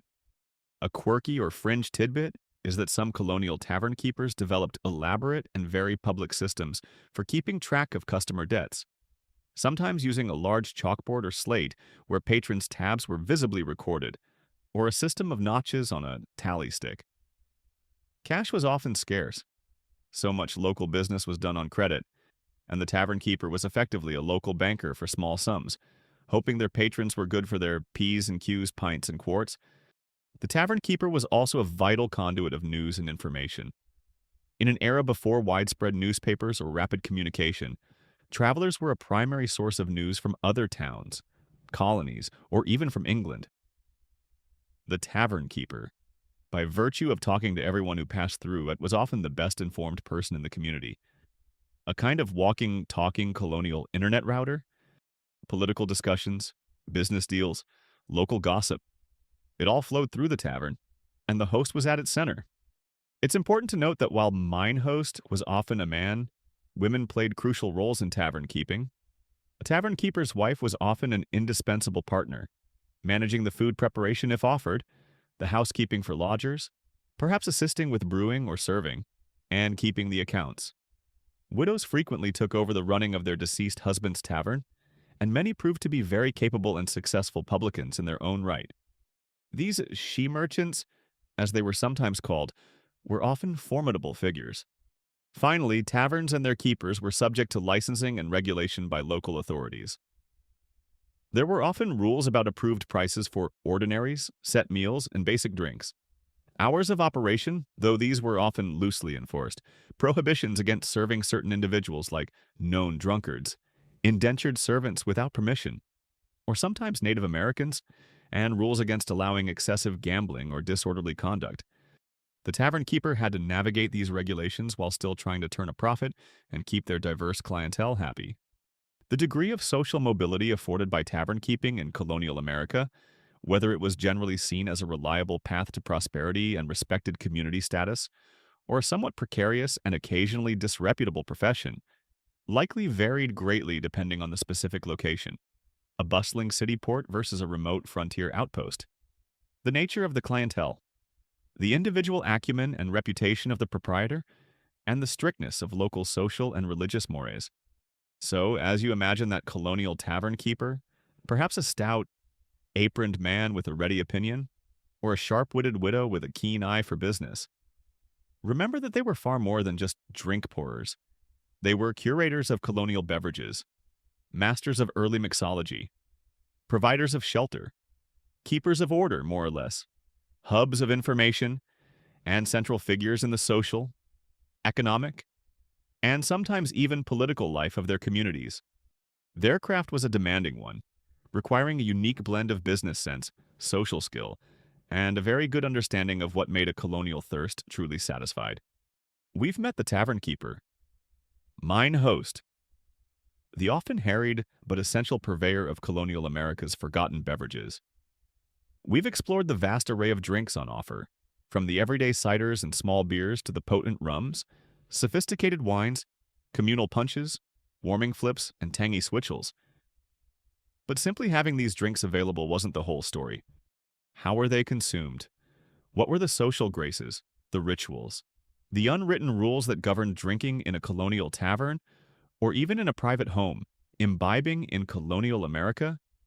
Especially in a public setting like a tavern, was often a highly communal and ritualized activity, steeped in customs that reinforced social bonds, celebrated occasions, and sometimes even fueled the fires of revolution. Let's raise our imaginary tankards and explore the world of colonial drinking rituals. One of the most pervasive and important customs was toasting. A formal gathering, a casual meeting of friends, a political debate, or the sealing of a business deal. Almost any occasion could be marked with a toast. Communal drinking, extensive toasting, and the practice of treating buying rounds were important social rituals in colonial American taverns and at private gatherings, serving to reinforce social bonds, celebrate important events, facilitate business transactions, and often to express political allegiances. Toasts would be offered to the health of the king or queen at least, before relations with the crown became irrevocably strained, to absent friends, to a successful voyage or harvest, to a newborn child, to the memory of the departed, or, increasingly as the 18th century progressed, to liberty, the rights of Englishmen, or specific political figures and causes. The act of raising a glass in unison, of collectively voicing a sentiment and then drinking to it, was a powerful way to affirm shared values and create a sense of unity. There was often an etiquette to toasting. A certain order might be followed. Specific traditional toasts might be expected on certain occasions, and refusing to join in a widely acclaimed toast could be seen as a social slight or even a political statement. "A toast?" someone would cry.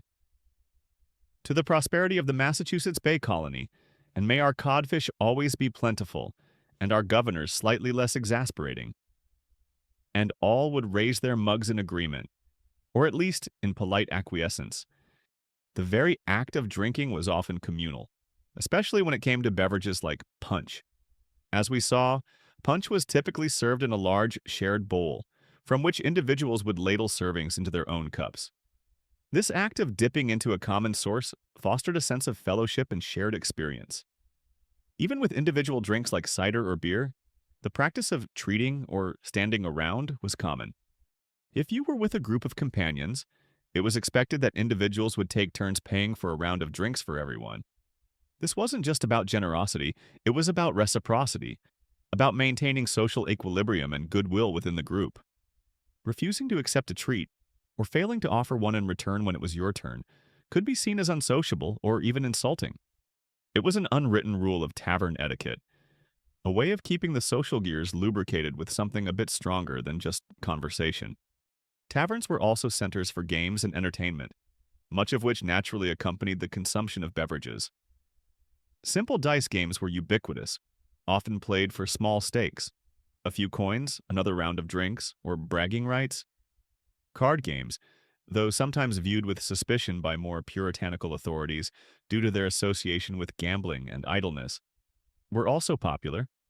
Some taverns might have facilities for more active games, like a dartboard, though perhaps a more rustic version than we know today, or even an outdoor skittle alley or bowling green if space permitted. And, of course, there was often singing. After a few rounds of cider or rum, patrons might burst into popular songs of the day, sea shanties, folk ballads, patriotic airs, or ribald ditties. Storytelling, as we've noted in other historical contexts, was also a prime form of entertainment, with travelers recounting tales from afar, or locals sharing embellished accounts of recent events. The tavern keeper might even hire an itinerant fiddler or piper to provide musical entertainment on special occasions. All of this created a lively, if sometimes raucous, atmosphere, fueled by the flowing tankards. Another verse of The Lusty Miller of Westchester, lads. A red-faced farmer might roar, banging his pewter mug on the table. And make sure young Timothy here learns the chorus, or he's buying the next round of flip. The tavern was also the quintessential public sphere for the exchange of news and the discussion of important matters, particularly politics. With literacy rates still relatively low, newspapers and pamphlets, when available, would often be read aloud in the tavern for the benefit of all. This would then spark lively debates and discussions, as colonists from different walks of life shared their opinions on the latest pronouncements from London, the actions of the royal governor, or the fairness of new taxes. Drink, in this context, didn't just loosen tongues, it often fueled passionate argument and the forging of political consciousness. Many of the ideas and alliances that led to the American Revolution were first aired and debated over mugs of ale and bowls of punch in colonial taverns. Of course, and with so much drinking, there was always the potential for things to get out of hand.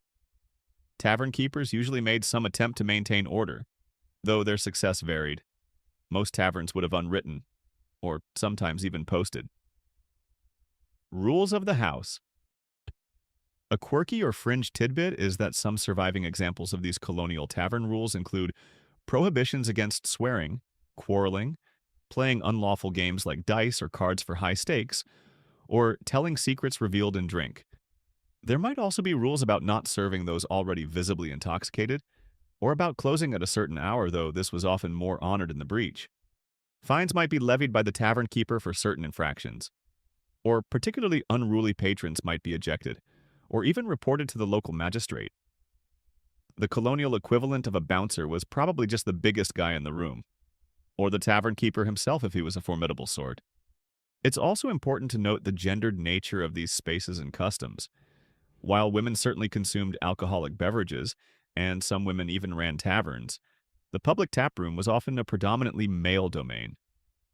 Women of higher social standing were less likely to frequent the common room of a public tavern unaccompanied, though they might partake in punch or wine at private gatherings or in more genteel inns when traveling.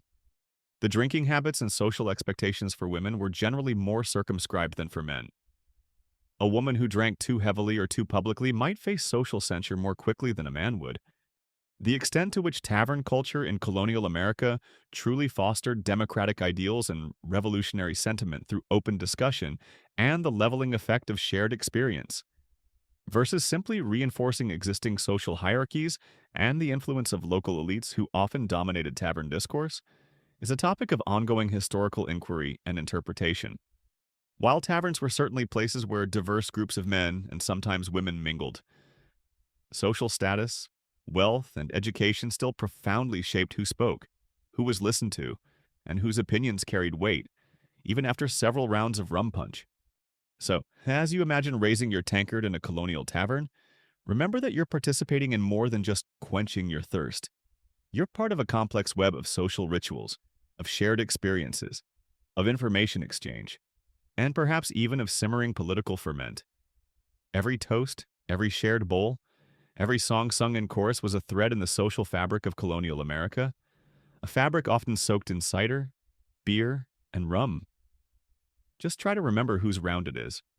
We've spent many pleasant, sleepy hours now in the warm, smoky embrace of colonial American taverns, sampling a fascinating array of forgotten beverages, the ubiquitous ciders, the rustic beers, the fiery rums, the aspirational wines, the communal punches, the warming flips, the tangy switchels, the creamy possets, and even those intriguing apothecary ales. These drinks were the lifeblood of colonial social, economic, and sometimes even medicinal life.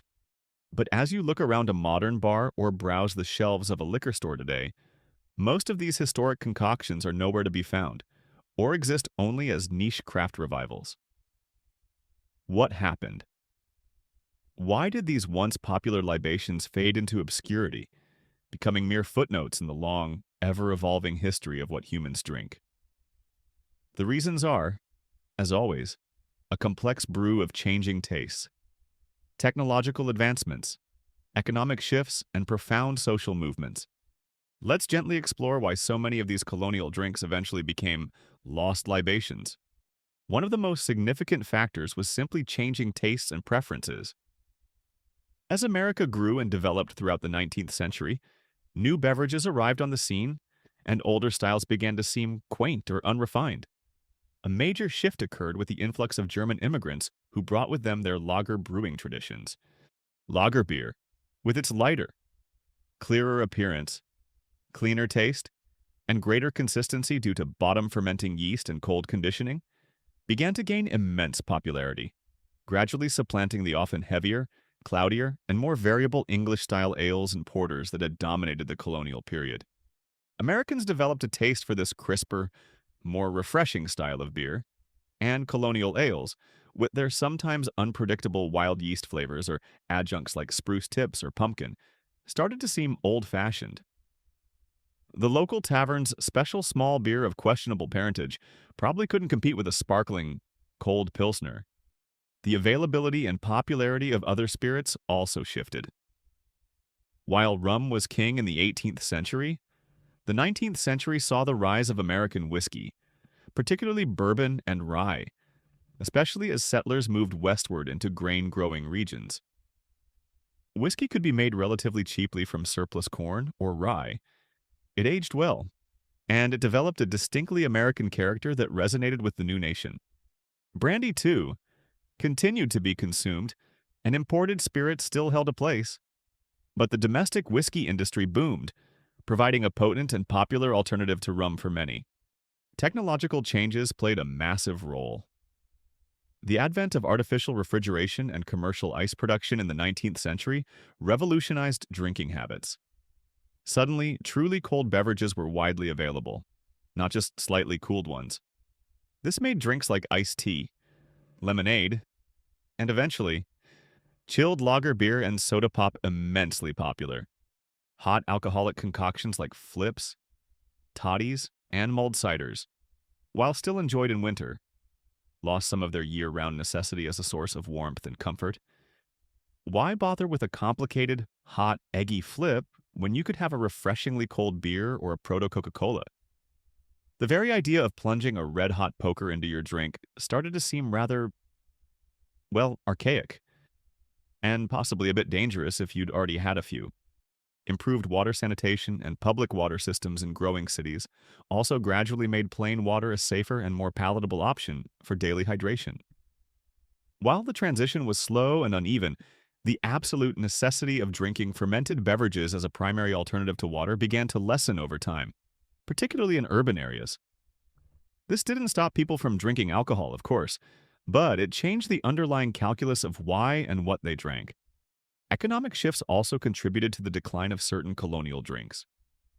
The decline of the Atlantic molasses and rum trade in the early 19th century due to factors like the abolition of the slave trade.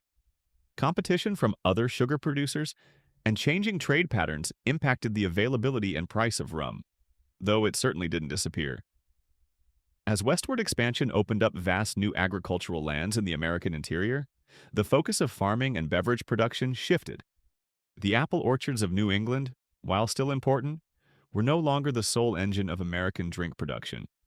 The grain belts of the Midwest became the heartland for beer and whiskey. Perhaps the single most dramatic factor in the disappearance or radical alteration of many traditional American drinking habits was the temperance movement. The temperance movement in the 19th and early 20th centuries, driven by a powerful combination of religious fervor, social reform efforts, and concerns about public health and morality, drastically altered American attitudes towards alcohol, leading to a significant decline in the overall consumption and availability of many traditional alcoholic beverages, and culminating in national prohibition from 1920 to 1933. This movement didn't just target strong spirits, it often railed against all forms of alcohol, including beer and cider. Cider. Once the ubiquitous, wholesome farmstead drink became a particular victim, its production plummeting as orchards were cut down or replanted with sweet-eating apples instead of cider varieties. Many old cider recipes and traditions were lost. Taverns themselves, the very heart of colonial drinking culture, were often portrayed as dens of iniquity. The social acceptability of widespread, daily alcohol consumption, even of milder beverages, underwent a profound transformation. Post-Prohibition. The American beverage landscape was significantly different, with a greater emphasis on lighter beers, cocktails made with a narrower range of spirits, and, of course, soft drinks. Many of the old complex or regionally specific colonial concoctions simply didn't make a comeback. The loss of oral traditions and unwritten recipes also played a part. Many colonial beverages, and especially homemade ones or tavern specialties, were made according to unwritten rules of thumb, passed down through families or from one tavern keeper to the next. As lifestyles changed, as ingredients became unavailable, or as certain drinks fell out of fashion, these unrecorded recipes simply faded away. A quirky or fringe tidbit is that some very old taverns or historic family homesteads that have been continuously occupied or meticulously preserved occasionally turn up old account books, diaries, or handwritten notes that contain tantalizing fragments of forgotten drink recipes, offering culinary historians precious clues to these lost libations. It's like finding a faded treasure map, but instead of gold, it leads to a recipe for Aunt Prudence's persimmon wine potent. Handle with care? Assessing the relative weight of these various factors, the temperance movement versus purely economic or technological changes versus shifting consumer taste, in accounting for the decline and disappearance of specific colonial-era beverages is a complex task for culinary and social historians, as multiple forces were often at play simultaneously, reinforcing each other. It wasn't just one thing that made the flip or the switchel fall from grace. It was a confluence of societal shifts that rendered them less necessary, less fashionable, or less available. So, the boring but true reasons for these lost libations are often a mixture of convenience, cost, changing fashions, and major social upheavals. The world moved on, and its drinking habits moved with it. The once bustling colonial tavern, with its unique menu of forgotten beverages, slowly transformed, its smoky, firelit rooms giving way to new establishments, new drinks, and new ways of socializing, leaving only faint, intriguing echoes on our collective palate. Our sleepy exploration of colonial American taverns and their forgotten beverages is nearing its final gentle pour. We've journeyed from the ubiquitous ciders and rustic beers to the fiery rums, aspirational wines, communal punches, warming flips, tangy switchels, creamy possets, and even those intriguing apothecary ales. We've seen why many of these once popular drinks faded into the mists of history, victims of changing tastes, technological advancements, economic shifts, and the powerful social force of the temperance movement. But is that the end of their story? Are these colonial sips entirely lost to us, mere footnotes in dusty history books, or do subtle legacies and faint echoes of these old libations still linger, perhaps even experiencing a quiet, curious revival in our modern world? Let's reflect on what enduring tastes and traditions might have trickled down from those colonial tankards. Perhaps the most visible and vibrant revival has been in the world of cider. For much of the 20th century, particularly after Prohibition, true hard cider in America was a niche product, often overshadowed by overly sweet, mass-produced versions. But in recent decades, there has been a remarkable cider renaissance. Craft cider makers across the country are rediscovering heritage apple varieties, those old spitters that were once prized for cider but dismissed for eating, and experimenting with traditional fermentation methods. This modern craft cider movement often explicitly looks back to colonial traditions for inspiration, seeking to recreate the complex, tart, and sometimes funky flavors of authentic, unadulterated hard cider. So, that spirit of colonial self-sufficiency, of turning orchard bounty into a beloved daily drink, is very much alive and fermenting again. Similarly, the craft beer movement has opened the door for brewers to experiment with historical styles and ingredients that might echo colonial practices. While most craft beer focuses on more recent traditions, you will occasionally find brewers creating a spruce tip ale, inspired by colonial spruce beer, or a pumpkin ale that harks back to those early American harvest brews, or even beers made with heritage grains or molasses. These are often niche or seasonal offerings, but they show a curiosity about America's brewing roots. Mainstream historical fact: there has been a significant revival of interest in traditional cider making and craft brewing in recent decades, with many producers looking to historical recipes, heirloom apple and grain varieties, and pre-industrial techniques for inspiration, sometimes consciously echoing colonial-era practices and flavors. In the world of craft cocktails, too, there are definite echoes. Mixologists, always on the hunt for unique flavors and compelling stories, have rediscovered ingredients and techniques that were staples in colonial mixed drinks. Shrubs, those tangy, vinegar-based fruit syrups, have made a significant comeback, valued for their ability to add complexity, acidity, and fruit flavor to cocktails and non-alcoholic drinks alike. You can now find artisanal shrub syrups in many upscale bars and specialty food stores, a direct descendant of that colonial thirst quencher, homemade bitters. Once the domain of the colonial apothecary or tavern keeper, are also a huge trend, with bartenders and hobbyists alike creating complex infusions to add depth to their creations. And the punch bowl, that icon of colonial conviviality, has also seen a resurgence at parties and in bars that appreciate the history and communal joy of a well-made, shared concoction. Even the theatrical flip, with its red-hot lagerhead, makes a rare but memorable appearance at some historically minded cocktail events. A true taste of colonial fire and froth, though usually with modern safety precautions. One hopes, beyond specific drinks, the colonial emphasis on using local, seasonal ingredients and a certain resourcefulness in the face of limited supplies resonates with many modern culinary and beverage trends. The nose-to-tail philosophy in cooking has a parallel in the colonial approach of using every part of the harvest, like turning leftover apple pomace into ciderkin, or finding a use for every available herb and spice. A quirky or fringe tidbit is that some historical reenactment groups or living history museums put considerable effort into researching and recreating colonial-era beverages, often non-alcoholic versions for public consumption, or historically plausible and safe alcoholic ones for demonstration or special events, as accurately as possible. This might involve using period-appropriate equipment, sourcing heritage ingredients, and poring over old diaries or account books for recipe clues. These efforts offer a unique sensory link to the past, allowing visitors to literally taste a piece of history, even if it's just a cup of surprisingly tart switchel on a hot summer day. The authenticity and historical accuracy of many modern revivals of colonial-era beverages, given significant differences in available ingredients,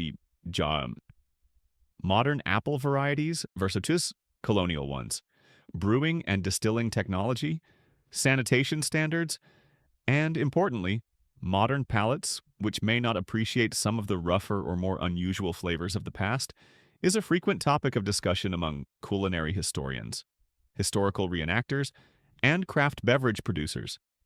It's a balance between historical fidelity and contemporary appeal. Often, what is presented as a colonial recipe is more of an interpretation inspired by colonial practices, which is perfectly fine, as long as the distinction is understood. What can we, in our sleepy contemplation, learn from this exploration of forgotten colonial beverages? Perhaps it's an appreciation for the resourcefulness and ingenuity of people in a very different time, making the most of what their environment offered. Perhaps it's a reminder of the centrality of shared drink in human social life, a tradition that stretches back millennia. Or maybe it's simply a deeper understanding that the flavors and customs we take for granted today are part of a long, ever-changing river of history, with many fascinating tributaries now largely forgotten. The boring details of their daily sips, their tavern customs, their medicinal tipples, all paint a richer, more nuanced picture of colonial life. The tavern itself, as a multifunctional social institution, has changed profoundly. While modern bars and pubs offer places for social interaction, they rarely serve as the post office. The courthouse, the news hub, and the political salon all rolled into one, as their colonial ancestors often did. But the fundamental human desire for a welcoming space, a good drink, and stimulating company remains. So, as we leave the smoky, firelit world of the colonial tavern, let's carry with us not just the names of these forgotten beverages, but a sense of the lives and times they represented. The legacy of those colonial sips isn't just in the occasional craft revival of a shrub or a spruce ale. It's in the enduring human story of finding comfort, community, and a little bit of cheer in a shared cup, whatever its contents may be. And who knows, maybe somewhere out there, a creative soul is even now trying to perfect a truly delicious, non-lethal version of Whistle Belly Vengeance rum. Stranger things have happened in the long history of drink, and with that final lingering taste of colonial spirits and rustic brews, our journey through the taverns of early America gently draws to a close. We've explored the reasons behind their thirst, the ingenuity behind their drinks, and the convivial, sometimes raucous, culture that surrounded them. The clinking of pewter mugs, the hiss of the loggerhead in a flip, the murmur of fireside conversations. These sounds now begin to fade, like the last embers of a dying tavern fire. Let the stories of these forgotten beverages, these unique tastes of a bygone era, settle softly in your mind. There are no more recipes to decipher tonight, no more colonial customs to explore, only the quiet invitation to your own peaceful and well-deserved rest. Feel the gentle rhythm of your breathing, a calm and steady tide, carrying you further from the shores of wakefulness. The world of colonial taverns, with its robust ciders, its experimental beers, its fiery rums, and its comforting possets, now recedes into the mists of history, leaving behind a sense of warmth and sleepy curiosity. Any lingering thoughts are like bubbles rising in a forgotten punch bowl, briefly catching the light before gently popping and disappearing. Your body is comfortable, your mind is at ease. The day is done, and the quiet sanctuary of sleep awaits. Allow yourself to drift into that peaceful space, where history sleeps and dreams are born. May your rest be as deep and satisfying as a long draught of cool cider on a hot colonial afternoon. Sweet dreams.